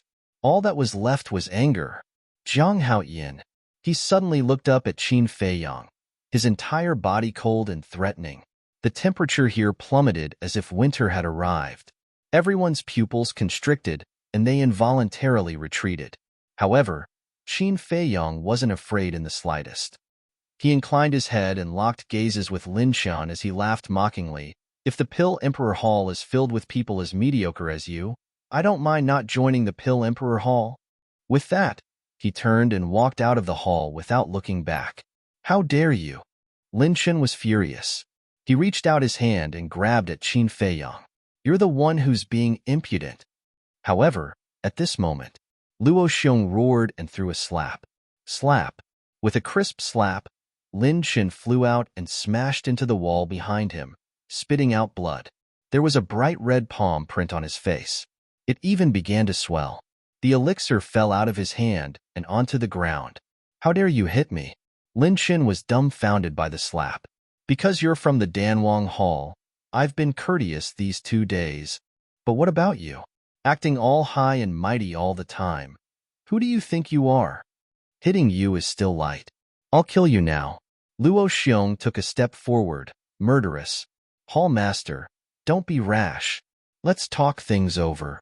Seeing this, Feng Cheng and Elder Mo's expression changed. They quickly ran up and grabbed Luo Xiong's arm, anxiously persuading him. Let go of me right now, Luo Xiong shouted. Although he usually looked very amiable, once he was angry, even Feng Cheng and Elder Imo did not dare to act rashly. The two hurriedly let go. Luo Xiong strode in front of Lin Chun, lowered his head, and coldly looked at Lin Chun. When his eyes met Luo Xiong's, Lin Chun could not help but feel cold all over. Do you think I'm blind? Can't tell that you've been deliberately targeting Jiang Haoyin? Just because I didn't say anything, it doesn't mean you can do whatever you want. Now, open your eyes wide and look clearly for this highness. Just what grade of medicinal pill is the medicinal pill that he refined? Luo Xiong shouted. Lin Chin's body trembled. He hurriedly opened his hand, only to find that the elixir was gone. It's beside your feet, Luo Xiong shouted. Lin Chun trembled. He quickly grabbed the elixir and looked at it carefully. What? This is... When he saw the elixir patterns on the elixir, it was as if he was struck by lightning. His body and mind trembled. It was actually a supreme-grade elixir with elixir patterns. Do you see it clearly now? If you see it clearly, then shout it out. Hurry! Luo Xiong shouted coldly. This healing elixir is... Lin Chen's face was filled with disbelief. He could not accept this terrifying fact. Do you need me to say it again?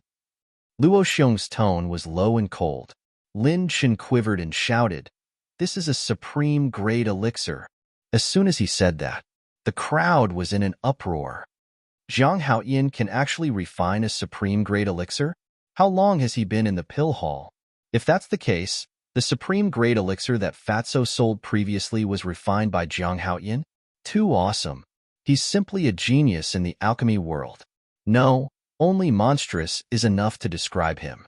No wonder the hall master and the two elders like him so much. Looking at it now, Chang'e really overestimated himself. The shock in everyone's heart could no longer be described with words. Especially Lu Hong. She kept muttering the words supreme grade elixir. All of a sudden, she felt that she, Chang'e, Ling Yin, and Ji Jin were like clowns. They thought that they were so great. They always mocked others and said that they got in because of connections. In reality, they didn't even put them in their eyes. How comical. Luo Xiong glanced at everyone and sneered. The ones who got in because of connections can actually refine supreme-grade elixirs. Is it funny? Anyway, I think it's funny, but you're the one who's funny. Luo Xiong looked at Lin Chen again and sneered. You didn't even see it clearly and you jumped to a conclusion. I don't understand why the Danwang Hall would send trash like you to be in charge of the assessment. Trash? Lin Chen's heart was filled with anger. He roared. Even if he can refine supreme-grade elixirs, the fact that he killed Chang'e cannot be erased. You still dare to roar at me. If you didn't target him, would he have killed Chang'e out of anger? We're not deaf. Just now, he asked you to take a closer look. But because of your arrogance, not only did you not look, you even spoke rudely and maliciously hurt him.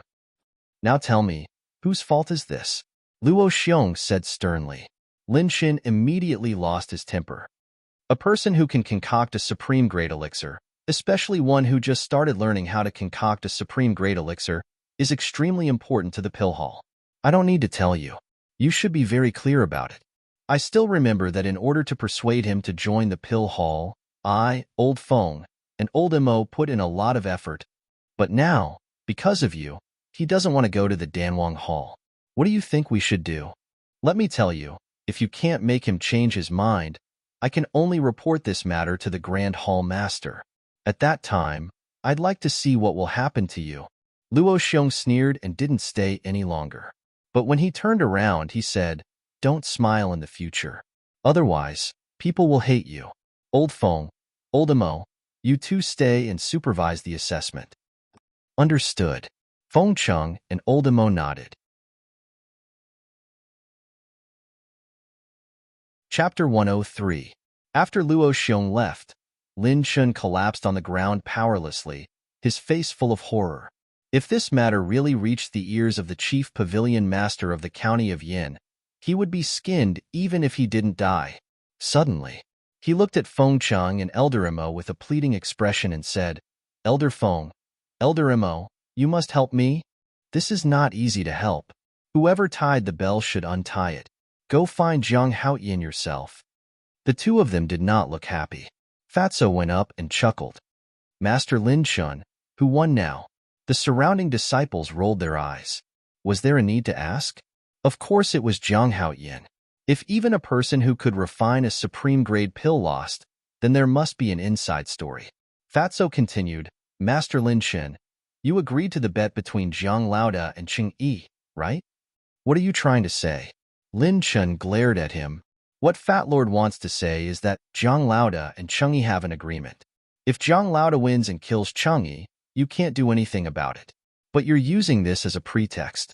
Don't you think you're hypocritical? Do you know what the Hall Master meant by that sentence? He's saying that when you laugh, you're asking for a beating. No, you're born to be asking for a beating.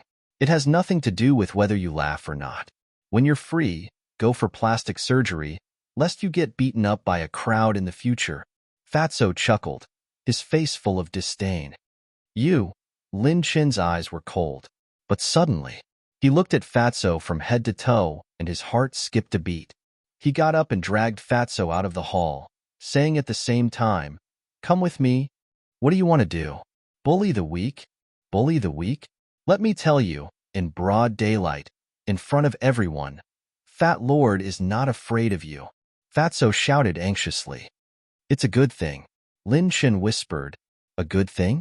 Fatso was slightly stunned, and his heart suddenly bloomed with joy. Qin Feiyang sat alone in a pavilion. He couldn't figure it out. How did he offend this Lin Chen, to the point of making things difficult for him?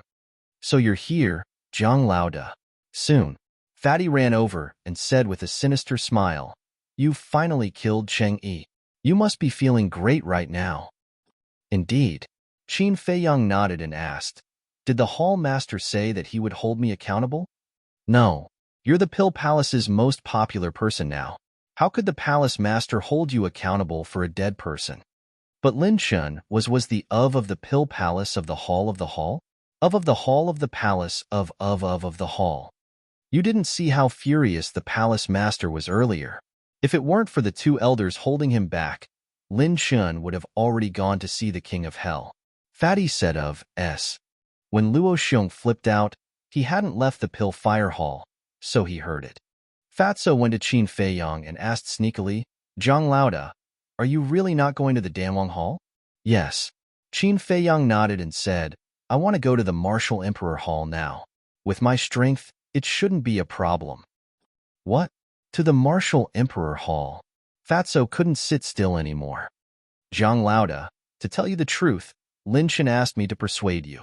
He said that as long as I can make you change your mind, he will let me go to the Danwang Hall too. Boss, once you're the boss, you'll be the boss forever. You can't leave your little brother alone. I'm not like you. Whether it's martial arts or alchemy, I'm not as good as others. I have no hope of entering the Danwang Hall. This is such a good opportunity. Boss, you have to help me. Fatso hugged Qin Feiyang's arm, crying and acting like a spoiled child. Qin Feiyang's sleeve was covered with his snot and tears. Get out of my way. Qin Feiyang's face darkened as he hurriedly pushed Fatso away. This scene was too intimate. If he was seen by others, they would definitely misunderstand him as a homosexual. Fatso said, Promise me and I'll let go. Okay, I promise. Qin Feiyang nodded helplessly. Thank you, boss. Fatso was overjoyed and said in a coquettish voice, Get out. Qin Feiyang roared and kicked Fatso away. Then, he hurriedly got up and took off his shirt with a look of disgust. He took out a new linen shirt and quickly put it on. You hit me so hard. Do you still have a conscience? Fatso rubbed his chest and walked over, staring at Qin Feiyang bitterly. Damn Fatso, you're too disgusting. I'm going to cut ties with you. Qin Feiyang had goosebumps all over his body and hurriedly ran away. Cut ties? No way. Fat Lord has made up his mind to pester you for the rest of his life. You have to take responsibility for it. Fatso chuckled and quickly chased after him.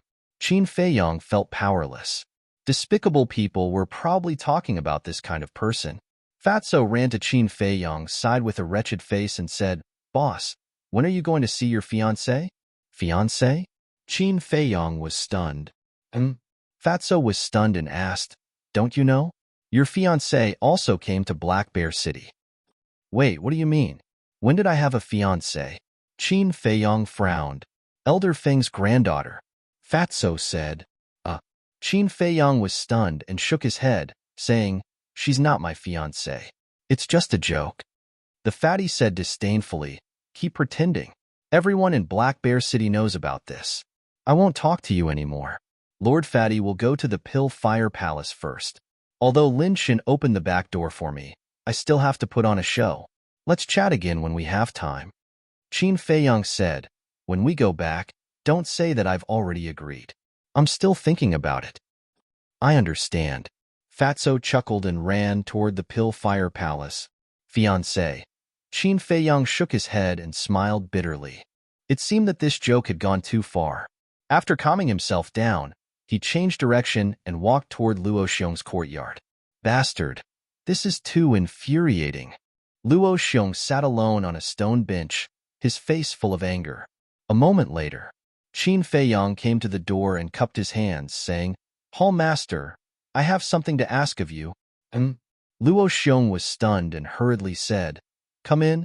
Qin Feiyong pushed the door open and walked to Luo Xiong's side. He lowered his head and said, Hall Master, I was wrong just now. I shouldn't have killed Cheng Yi. Please punish me. Luo Xiong was silent for a moment and looked up with a smile, saying, This matter is over, but you must go to the Danwang Hall. This? Qin Feiyong hesitated. Luo Xiong asked, Are you worried that Lin Shin will take revenge on you? Qin Feiyong nodded. Sigh. To be honest, I'm worried too. With your talent in alchemy, you will definitely attract attention if you enter the Danwang Hall. But it's easier to dodge a spear in the open than a stab in the dark. After all, Lin Shin is not only a core disciple of the Danwang Hall, but also a member of the Lin family of Swallow City. Luo Xiong said, The Lin family of Swallow City. A cold light flashed in the depths of Qin Feiyong's eyes. Luo Xiong thought he was afraid and comforted him, saying, Don't be so nervous. Before you go to the Danwang Hall, I will use the image crystal to inform the Grand Hall Master of Swallow City. Qin Feiyong said, I will think about it. Luo Xiong frowned and nodded, saying, All right, think about it carefully. All right, why are you here? Qin Feiyong said, I want to ask if the pill hall has the recipe for the crimson fire-colored glass pill? The crimson fire-colored glass pill. Luo Xiong's eyes trembled as he asked, Did you find the crimson fire-colored glass tree? No. Qin Feiyong shook his head. Then why do you want the recipe? Luo Xiong was puzzled. I am just curious. Qin Feiyong said calmly. The recipe?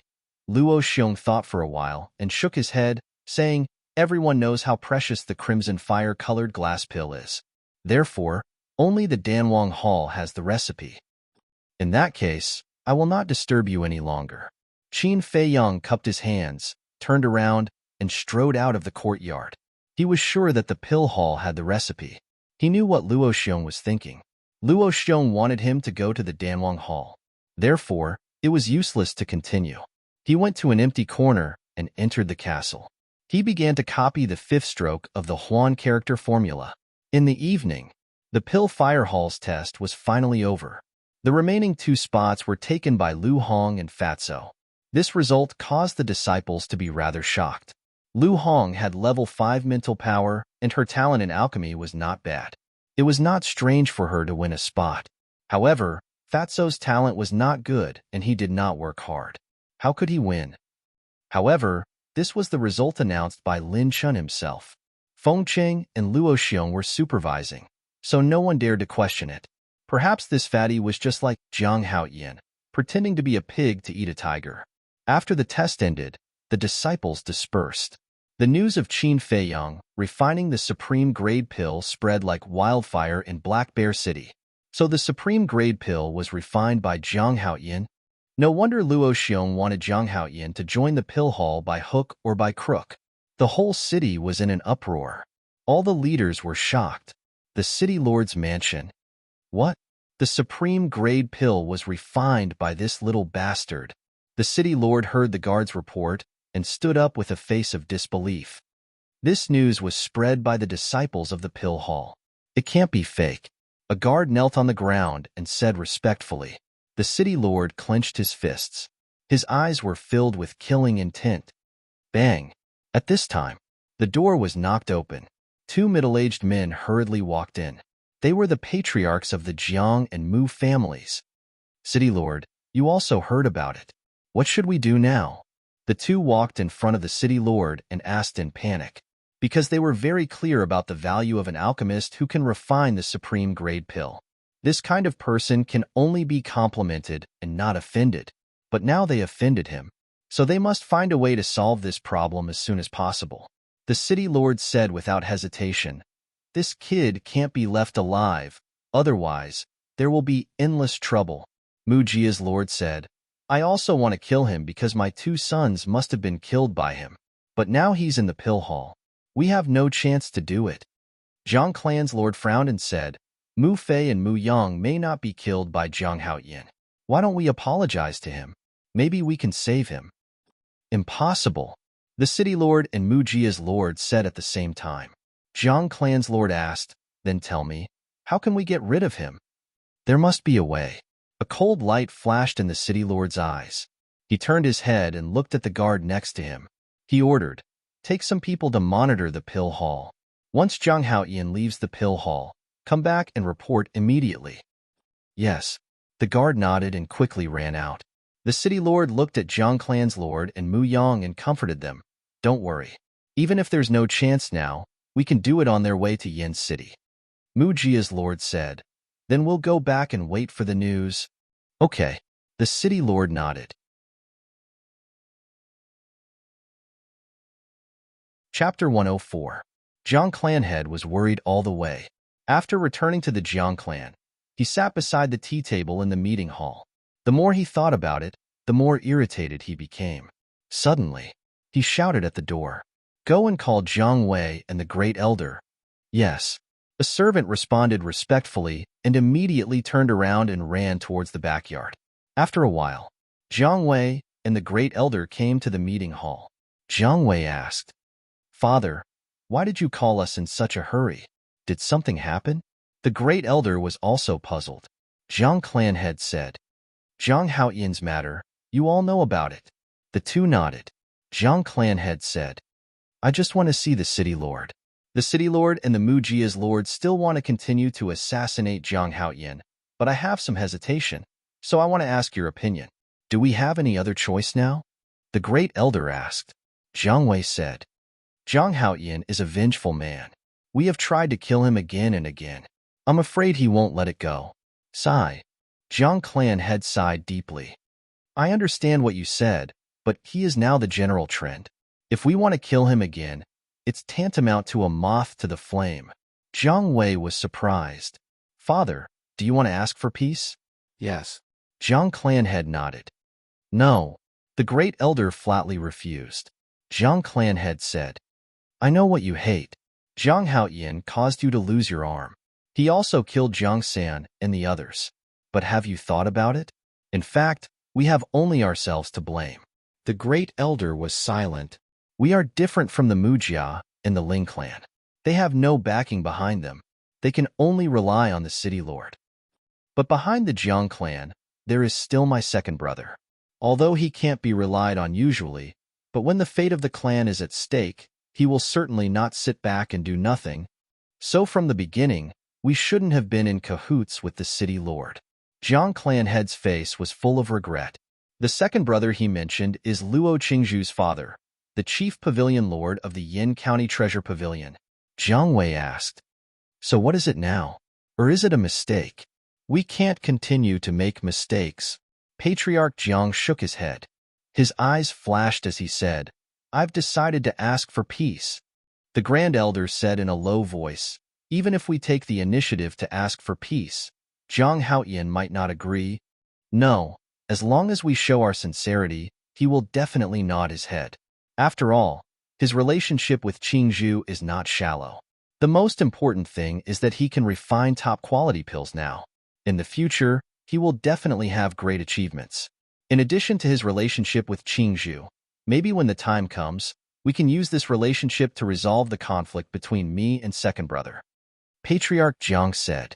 The Grand Elder's eyes lit up.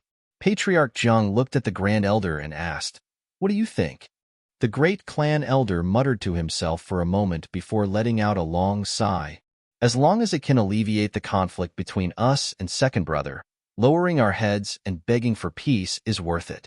Patriarch Zhang smiled. "All right, I'll go look for him now." Zhang Wei said, "Father, let me go." "You?" Patriarch Zhang looked at him suspiciously.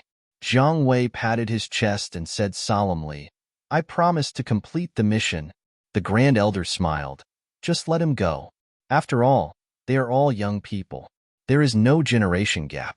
Moreover, if this kid can build a good relationship with Zhang Haoyan, it will definitely be a great help to him in the future." Patriarch Zhang frowned. Finally, he nodded in agreement and said, "I'll say this first. If you ruin the plan, I will beat you to death when you come back. Go quickly." "So ruthless. Is he still my father?" Zhang Wei mumbled unhappily. "Where is my fiancé?" Somewhere in the Pill Palace, a delicate voice sounded. It was like the roar of a lion from the east of the river, resounding through the night sky. The masked lady was holding an umbrella and angrily walking towards Feng Cheng's courtyard. Ling Yunfei brought his mother and followed behind the masked lady. His face was full of bitter smiles. His fiancée came to find him? Hee, there will definitely be a good show to watch later. Fatso ran over stealthily as if he wanted to see the world in chaos. At the same time, Qin Feiyong also heard the ladies shout. A bitter smile appeared on his face. What he was worried about finally came. He closed the iron book and listened carefully for a while. When he didn't hear any footsteps, he left the ancient castle and walked slowly along the small path. In front of the courtyard, the masked lady kicked open the courtyard's door like a fierce tigress. Feng Cheng opened the door and looked at the masked lady unhappily. "This is the Pill Palace's important place. How can you barge in like this? Where is your manners?" "Don't try to change the topic." The masked lady quickly walked forward and grabbed Feng Cheng's beard. She walked into the attic and stood in the middle of the hall. She said angrily, "Tell me, why do I have a fiancé?" "Ouch, ouch, ouch. Girl, let go. Let go." Feng Cheng roared. Ling Yunfei and his mother stood at the side and couldn't help but laugh. Luo Xiong and Elder Imo heard the commotion and immediately rushed over. When they saw this scene, they immediately revealed a playful smile. "Greetings to the two lords." Ling Yunfei cupped his hands and said, "Don't be so polite in private." Luo Xiong smiled. He looked at Ling Yunfei's mother and said, "If I remember correctly, you're called Luji, right?" "Yes." Luji nodded. She was a little flattered. Seeing this, Ling Yunfei grabbed his mother's hand. He looked at Luo Xiong, Feng Cheng, and Elder Imo and bowed. "I haven't had the chance to meet the three of you. I heard that senior sister Feng is coming to the Pill Palace. So, I brought my mother here shamelessly to thank you in person. Thank you for helping me save my mother. I, Ling Yunfei, will never forget this kindness." Ling Yunfei said solemnly. Luo Xiong revealed a gratified smile and said, "The one you should thank the most is Zhang Haoyan." "Indeed." Ling Yunfei nodded. "I say, are you done chatting? This girl is crazy. Come and help her." Feng Cheng roared angrily. The few of them looked at each other and smiled. Luo Xiong shook his head and said, "This is your family matter. We can't help you." Then, he and Elder Imo crossed their arms, as if they were ready to watch a show. Ling Yunfei and his mother naturally didn't dare to interfere. "You have no loyalty." Feng Cheng glared at Luo Xiong and Elder Imo. After Luo Xiong appeared, the masked woman also restrained herself a lot. She let go of her hand and bowed to Luo Xiong and Elder Imo. The two of them also smiled and nodded. The masked woman turned her head and stared at Feng Cheng. She snorted and said, "You've only been in the Martial Imperial Palace for less than 2 years, and you actually have a fiancé out of nowhere." Feng Cheng laughed embarrassedly. "Girl, you can't blame grandfather for this. It's all Zhang Haoyan's fault. If you want to find him, go find him. Even if you peel off his skin, grandfather won't blame you." "Zhang Haoyan." The masked woman frowned and gritted her teeth. "This woman can't be provoked." Qin Feiyong hid outside the door and muttered secretly. In fact, he had arrived long ago. But when he saw that Feng Qing's granddaughter was actually the masked woman he met yesterday, he didn't dare to go in, because this woman was simply too valiant. Jiang Wei's fate was still vivid in his mind. He didn't want to eat dirt in front of everyone. Call Ling Yunfei out and let's go. He bent down and poked his head out, looking at the people in the hall.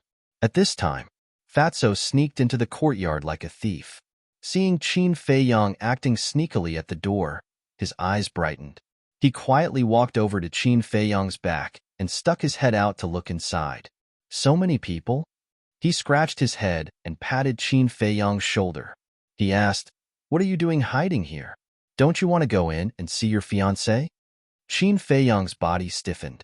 This damn Fatso, when did he come? The people in the hall all turned their heads to look at the door. When they saw Qin Feiyang and Fatso, they couldn't help but be stunned. Qin Feiyang smiled embarrassedly. He had never felt so awkward before. He stood up straight and stared at Fatso fiercely. "What's going on?" Fatso was a bit confused. "I'll deal with you later."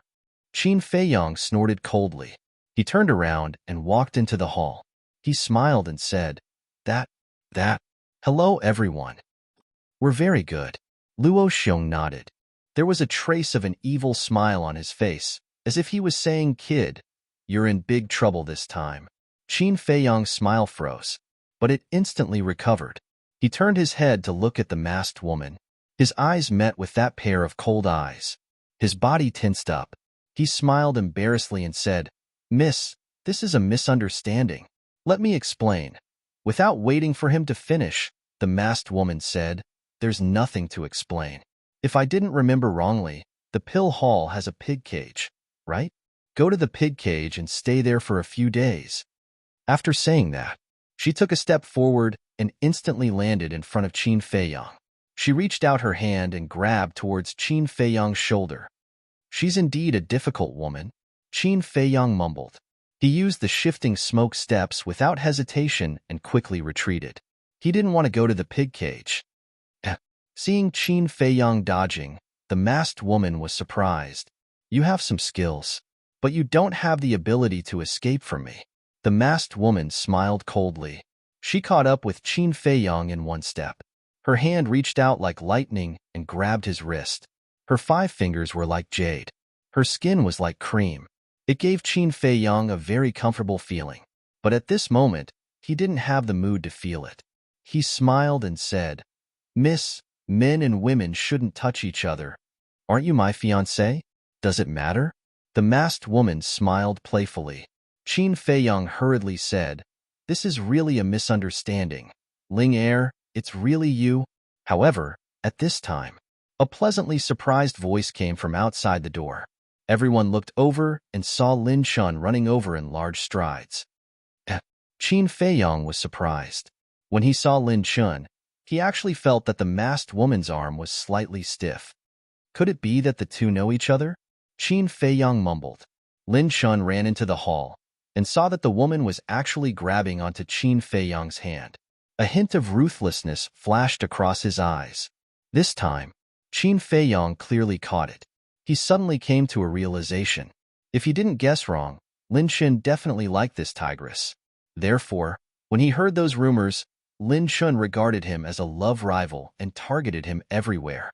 Thinking of this, Qin Feiyang was angry and wanted to laugh at the same time. He didn't expect that a casual sentence would actually lead to an unexpected disaster. Chapter 105. However, Lin Chun's arrival gave him a glimmer of hope. Lin Chun concealed it very well. His face was instantly filled with smiles. He took a step forward and stood between Qin Feiyang and the masked woman. The masked woman had no choice but to let go of Qin Feiyang. Lin Chun asked, "Ling Er, what are you doing in Black Bear City?" The masked woman frowned. "Is it related to you?" Lin Chun laughed. "If you had told me in advance, we could have traveled together." "No need. I know the way," the masked woman said indifferently.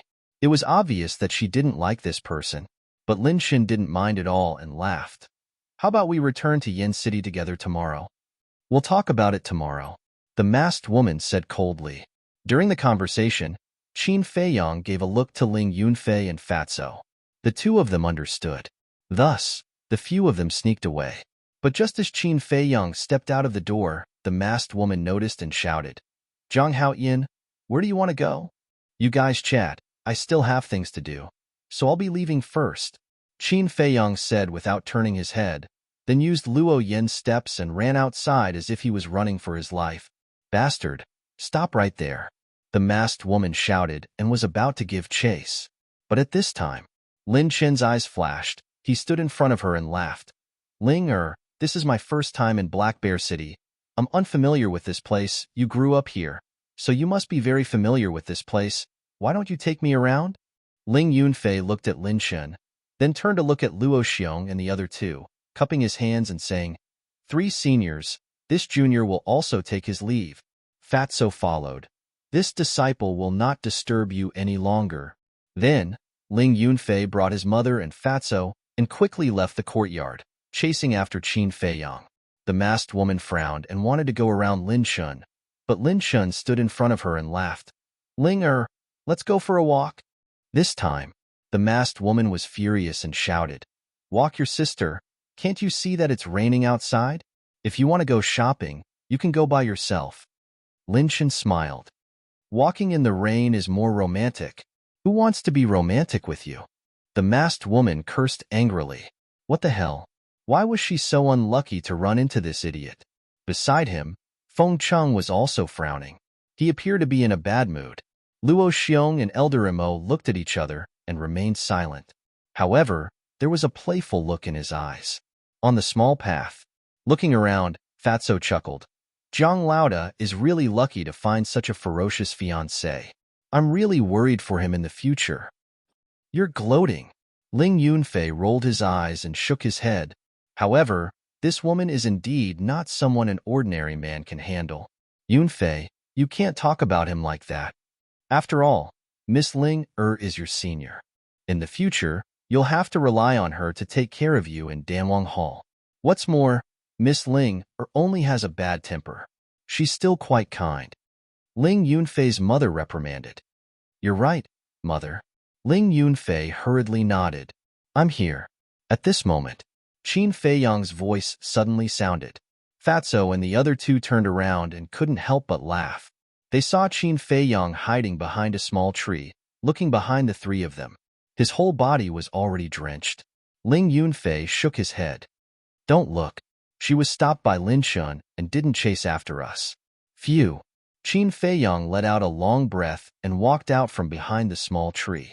Fatso said disdainfully, "Zhang Lauda, back then, when Ling Yunfei and Ling Sheng were fighting, you were able to face so many big shots without batting an eyelid. Why are you afraid of a little girl now? You're really a disgrace to us men. If it was me, I would directly push her down and do her on the spot." Qin Feiyang's face twitched. "Don't just talk about it. If you have the guts, go ahead." Fatso's face immediately turned green. He laughed dryly and said, "Fat Lord wants to, but there's no other way. Who told her to be my future sister-in-law? This difficult task should be completed by you." Qin Feiyang rolled his eyes at him and looked at Ling Yunfei's mother. He smiled and said, "Hello, Auntie. I made a fool of myself just now." Lu Ji smiled and said, "Don't say that. Young people have their frivolous moments." "Frivolous?" Qin Feiyang was stunned and couldn't help but smile bitterly. Lu Ji asked, "Can I call you Haoyin?" "Of course." Qin Feiyang nodded. Lu Ji said, "Haoyin, Yunfei told me about how you helped us.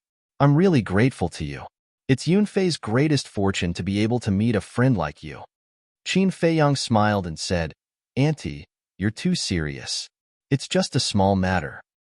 "Sensible and polite. You're really a good child." Lu Ji's face was full of smiles.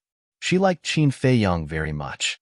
She sighed and said, "If Yunfei is half as promising as you, then I can also smile in the underworld." Ling Yunfei said with dissatisfaction, "Mother, your son is not bad either. Also, don't say such inauspicious things in the future. You will definitely live a long life." "Yes, yes, yes." Lu Ji nodded with a face full of love. Looking at this warm scene, Qin Feiyang couldn't help but think of a dignified figure. He looked up at the dark night sky and murmured, "Mother, How are you in the capital? Ling Yunfei suddenly patted him on the shoulder and said with a smile, Mother asked me to book a banquet at Spring Breeze Restaurant. First, to thank you. Second, to give us a farewell dinner. How about it? Give me some face. Annie came in person. Of course, I have to go. Qin Feiyong calmed himself down and nodded with a smile. Fatso hurriedly said, Then what about me? Don't forget that Fat Lord helped me a lot in the past.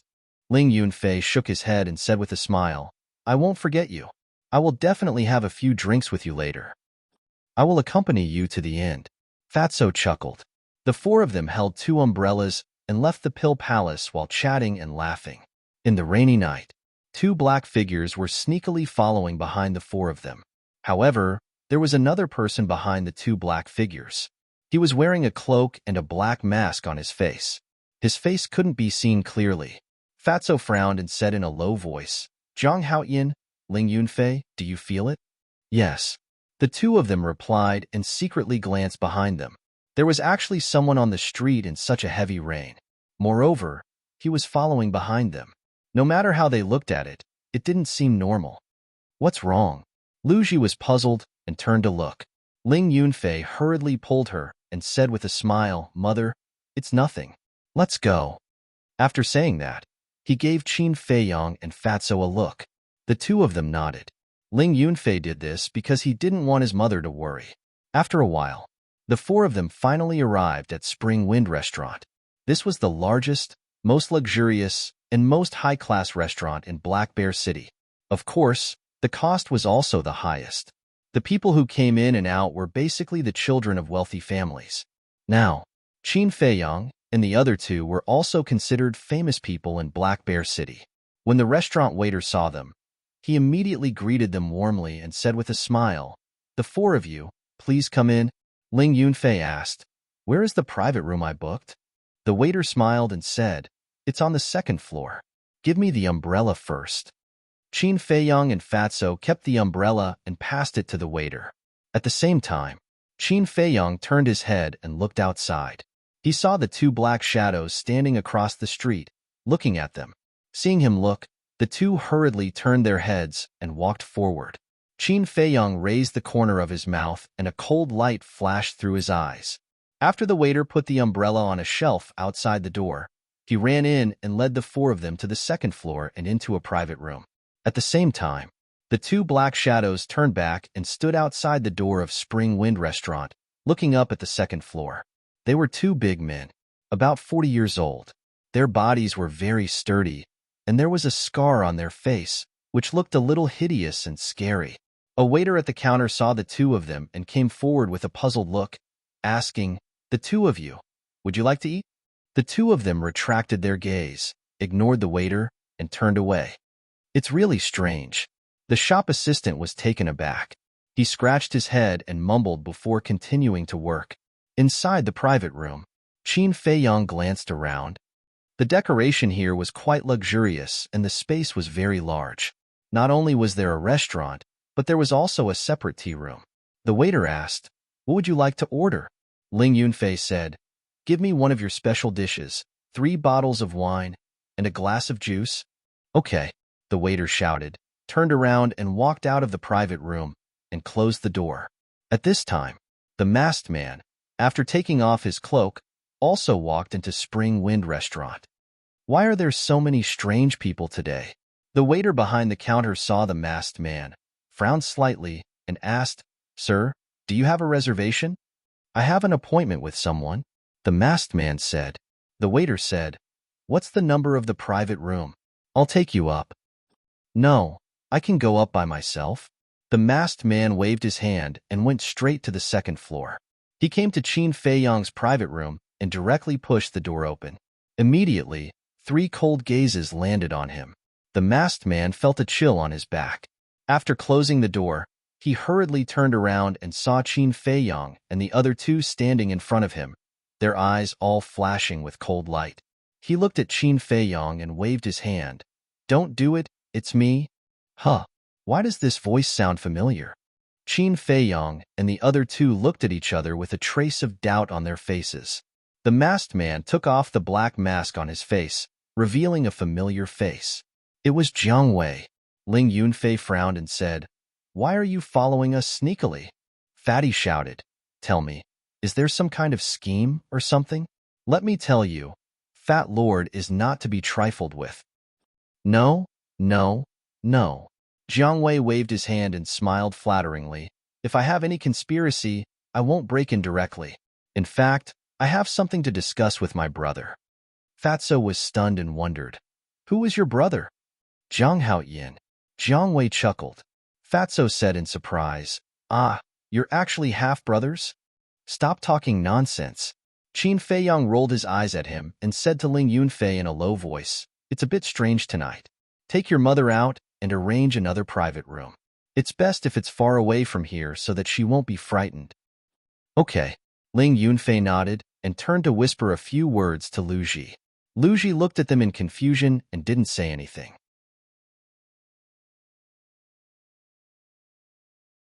Chapter 106. Fatso, close the door, Qin Feiyang said. Fatso quickly ran to close the door, then turned around and stared at Jiang Wei maliciously. "Brother Fatty, believe me, I really don't have any evil intentions. I came with sincerity." Jiang Wei looked panicked and kept retreating. "Sincerity?" Qin Feiyang's eyes flashed. He shouted, "Fatso, don't mess around." Fatso smirked. "You better not have any evil intentions, otherwise, Fat Lord promises to make your chrysanthemum bloom." Jiang Wei immediately clenched his legs, like a frightened mouse. Qin Feiyang sat at the table and said, "Show me your sincerity." Jiang Wei quickly turned around and said, "The City Lord and the Mujia's Lord want to assassinate you tonight. The two people behind you just now are the City Lord's confidants." The fatty shouted, "Preposterous! Are they done yet?" Qin Feiyang raised his eyebrows and said, "Why did you tell me? You and your family are so kind." Jiang Wei smiled bitterly. "To tell you the truth, it was my father who asked me to make peace with you." "Make peace?" Qin Feiyang was surprised. Jiang Wei said, "To be honest, my father is regretting it now. He asked me to get your forgiveness no matter what." Fatso reminded him, "Zhang Lauda, be careful. This may be a trick." "No, why don't you believe me? I'm really here to make peace." Jiang Wei was incomparably anxious. He looked at Qin Feiyang and pleaded, "Even if you don't give face to the monk, give face to the Buddha. For the sake of my cousin, can we reconcile? If you still don't believe me, I'll let my father and the elders come in person to help you deal with the City Lord and the Mujia," he added. Qin Feiyang was silent for a while and nodded.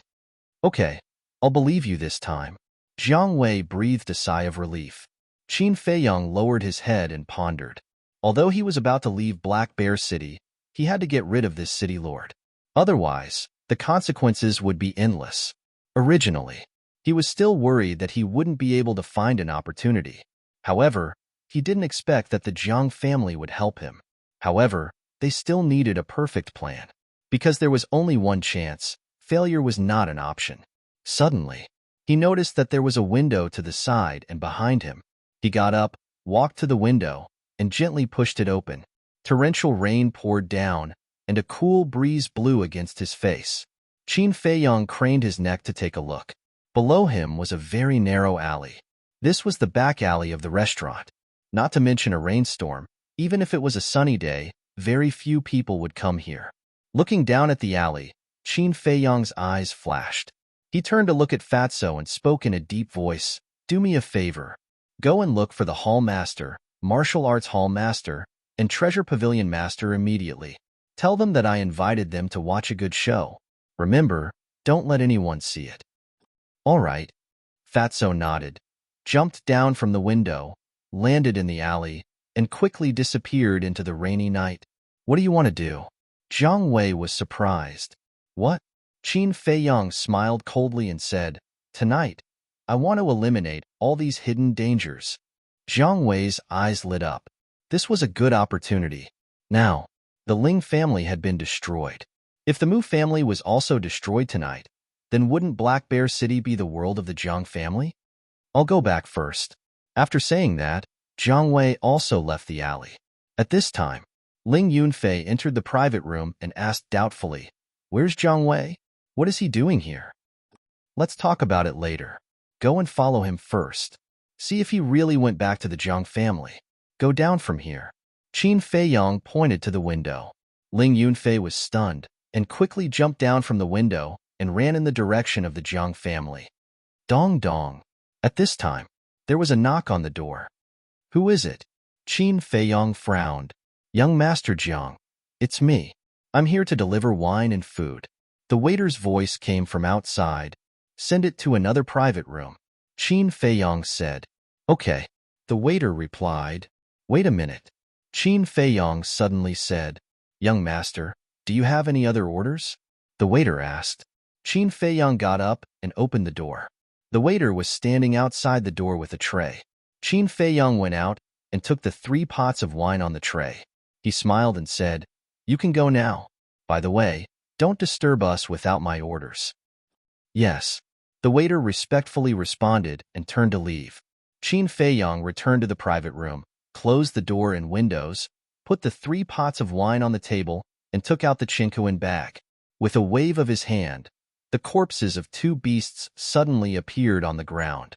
It was the corpses of the beasts that the Black Bear King had given him. He had originally thought that he would no longer be of any use, but he didn't expect that it would finally be useful today. Next, he took out the chang shui and began to get busy. In the private room, a pungent smell of blood quickly filled the air. Soon, Qin Feiyong made 2 blood bags, and he also made 2 animal skin tops. Next, he picked up the 2 animal skin tops and put them out of the window to let the rain wash them. After a while, the blood stains on the animal skin tops were washed clean. He shook it hard to shake off the excess rainwater and then carefully looked at it. Although the workmanship was rough, he was quite satisfied. Next, he washed the blood stains on the 2 blood bags again. Then, he put away the corpses of the 2 beasts and went to the tea room to find a rag. After wiping the blood on the floor, he directly threw the rag out of the window. After a while, Fatso led Luo Xiong, the martial arts hall master, and the treasure pavilion master in through the window. The treasure pavilion master glanced at the private room, then looked at Qin Feiyong and said unkindly, "Kid, did you see that? We have all become drowned rats. If you don't have a good show for us to watch later, then don't blame me for being hostile." The most important thing was, they were all people with status, and they were actually allowed to climb through the window? If this were to spread out, who knew how many people would talk about them behind their backs? Qin Feiyong smiled and said, "I promise that I won't let you down." What is this? Fatso walked to the front of the animal skin tops and blood bags and looked at them curiously. Luo Xiong and the other 2 were also puzzled. At this time, Ling Yunfei, Jiang Wei, and the Grand Elder also came in through the window. Huh. Luo Xiong and the other 2 were stunned. Why did even the Jiang family come? And they were also sneaky? Greetings to the 3 lords. Jiang Wei and the Grand Elder bowed, and the 3 nodded. The Grand Elder looked at Qin Feiyong and apologized. "Some time ago. I am really sorry. This time I came. I hope I can do something. Let's not talk about the past." Qin Feiyong smiled faintly and asked, "Where is the Jiang family head?" "Father is now in the City Lord Mansion," Jiang Wei said with some worry. "Why is he still going to the City Lord Mansion?" Qin Feiyong frowned. "Don't get me wrong. It's because if Father doesn't go, the City Lord and the Mu family head will definitely be suspicious. Maybe they will change their plan." Jiang Wei hurriedly explained. "So that's the case." Qin Feiyong suddenly understood and comforted him. "Don't worry, your father is the head of the family. He will definitely be able to deal with it. After the matter here is dealt with, we will immediately go to the City Lord Mansion." And Jiang Wei nodded. Immediately, Qin Feiyong directly lifted the tablecloth and grinned at Luo Xiong and the others. "I have to trouble you, Grand Elder, Jiang Wei, Fatso.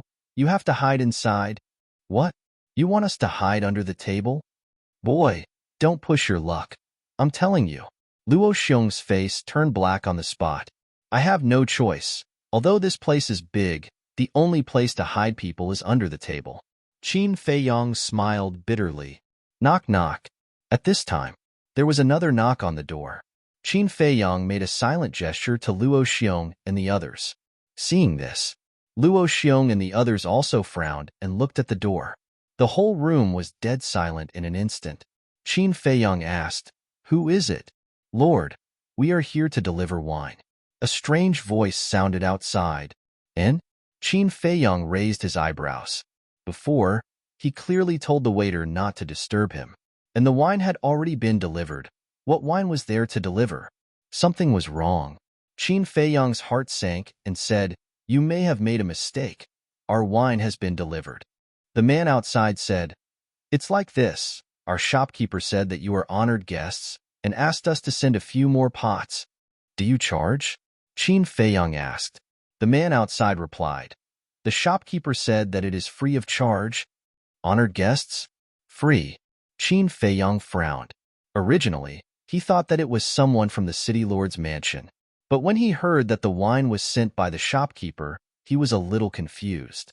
After all, the news that he had refined the best quality pill had already spread in Black Bear City, and it was not impossible for the shopkeeper of Spring Breeze House to curry favor with him.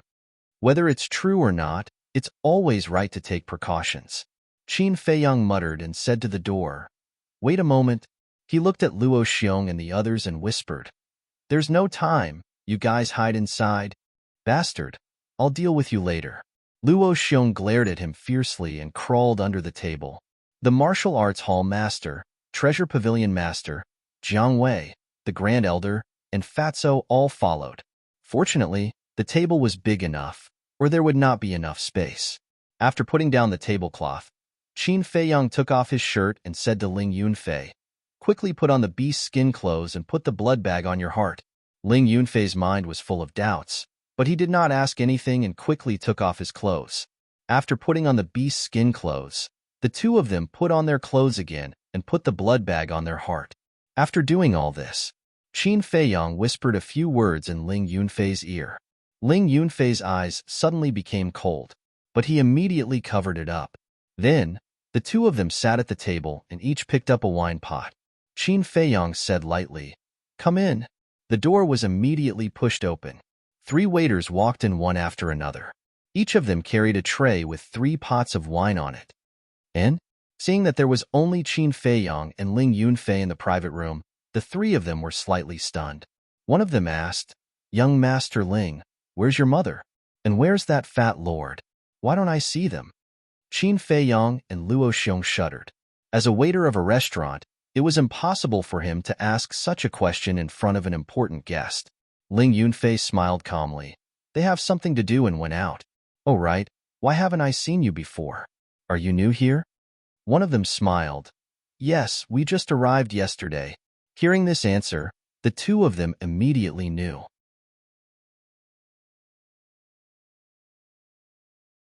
Chapter 107. Generally speaking, the newcomers would not understand many things and would need a veteran to guide them for a period of time. Especially for a big restaurant like Spring Breeze Restaurant, the requirements for the waiters were very strict. It was impossible to let the newcomers entertain the distinguished guests alone. It was even more impossible to let the 3 newcomers entertain them. Besides, it was just a few pots of wine. Was there a need for the 3 of them to come together? There was no need at all. Therefore, there was a problem with the 3 of them.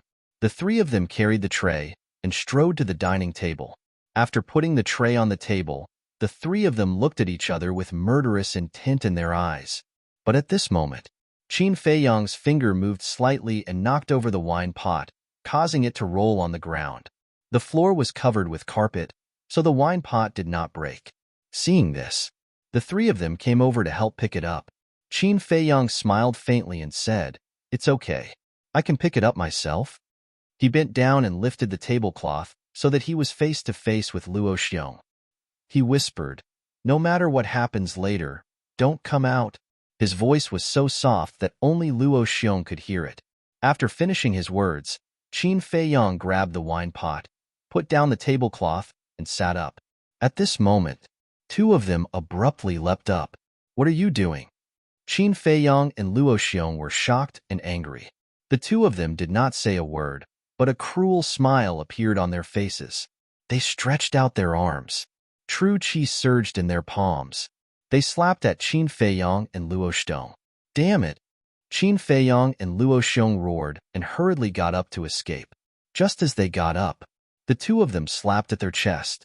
Ah! With a scream, they flew out horizontally and crashed into the wall behind them.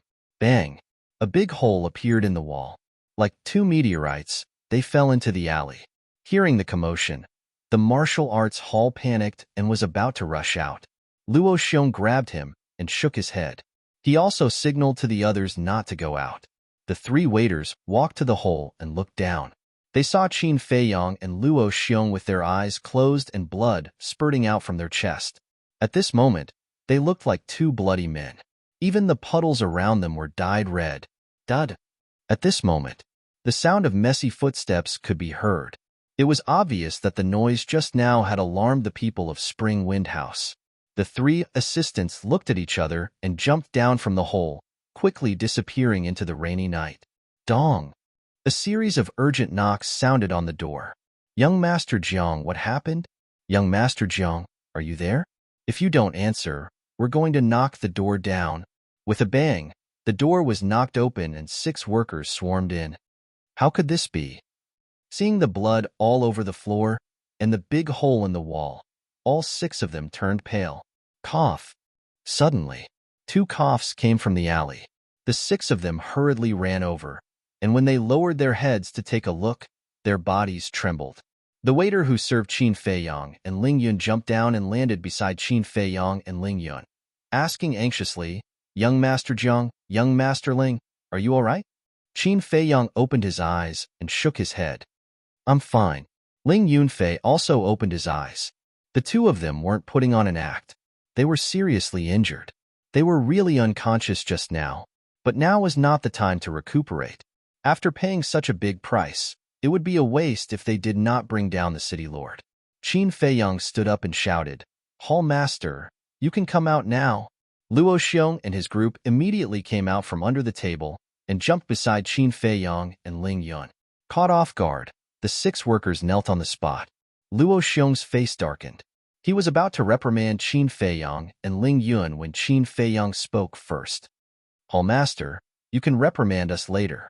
Take us to the City Lord's mansion first. Go to the City Lord's mansion?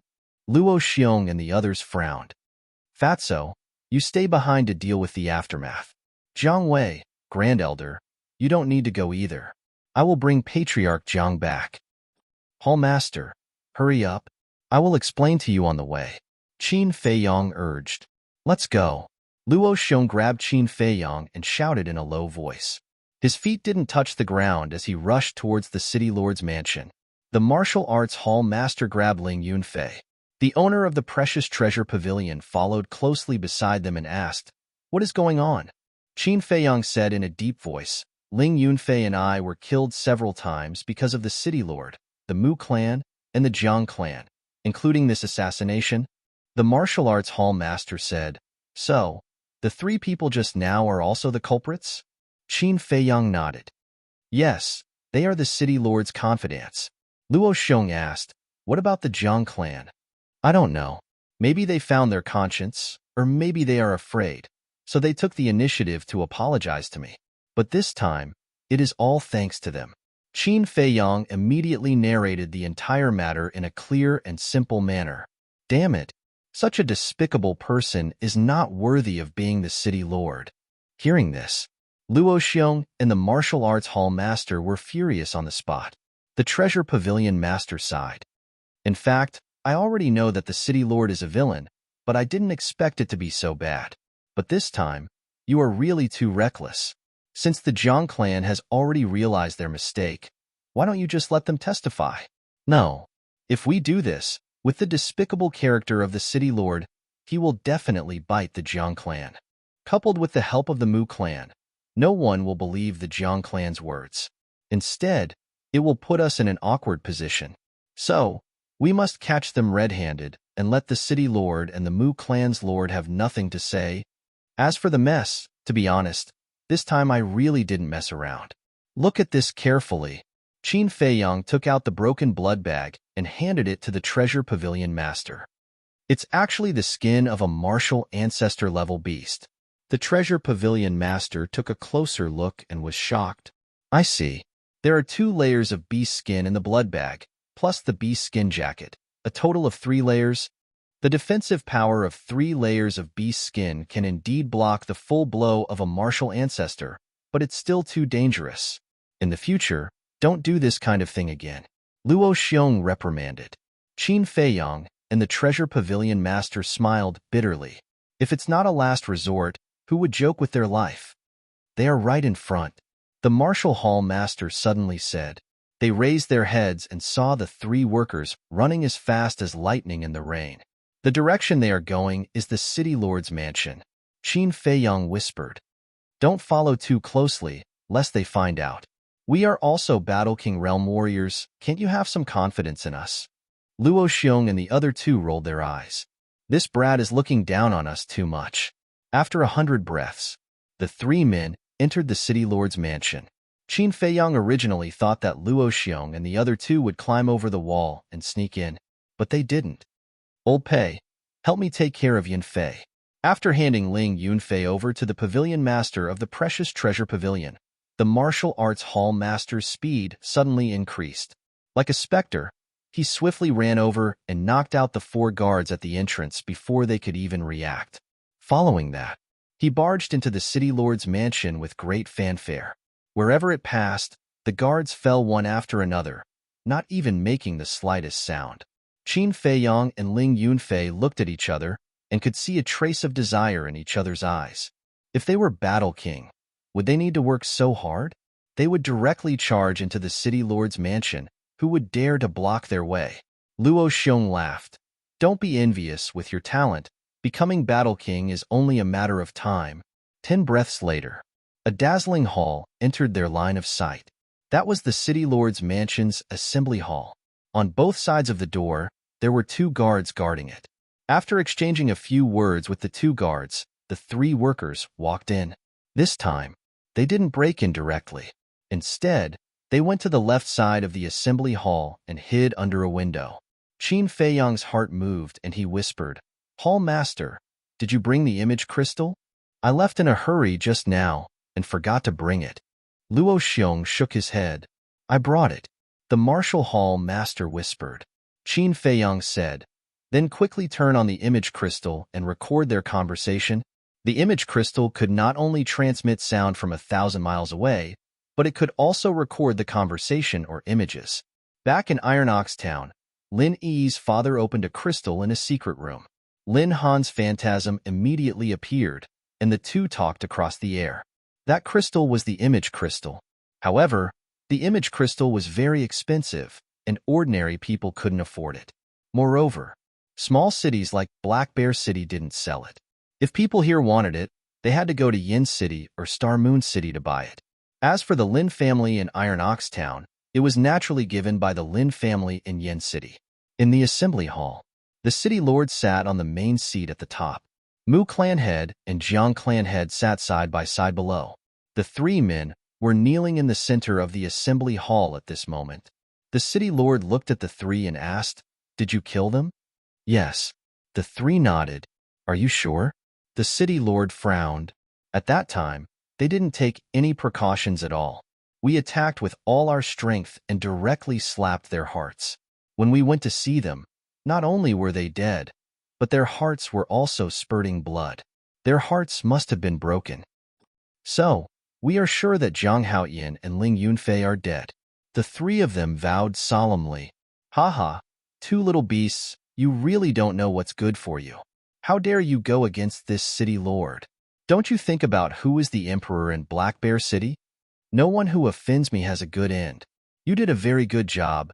Go down and receive your reward. The city lord laughed again and again. He was so arrogant that he almost forgot himself. Thank you, Lord.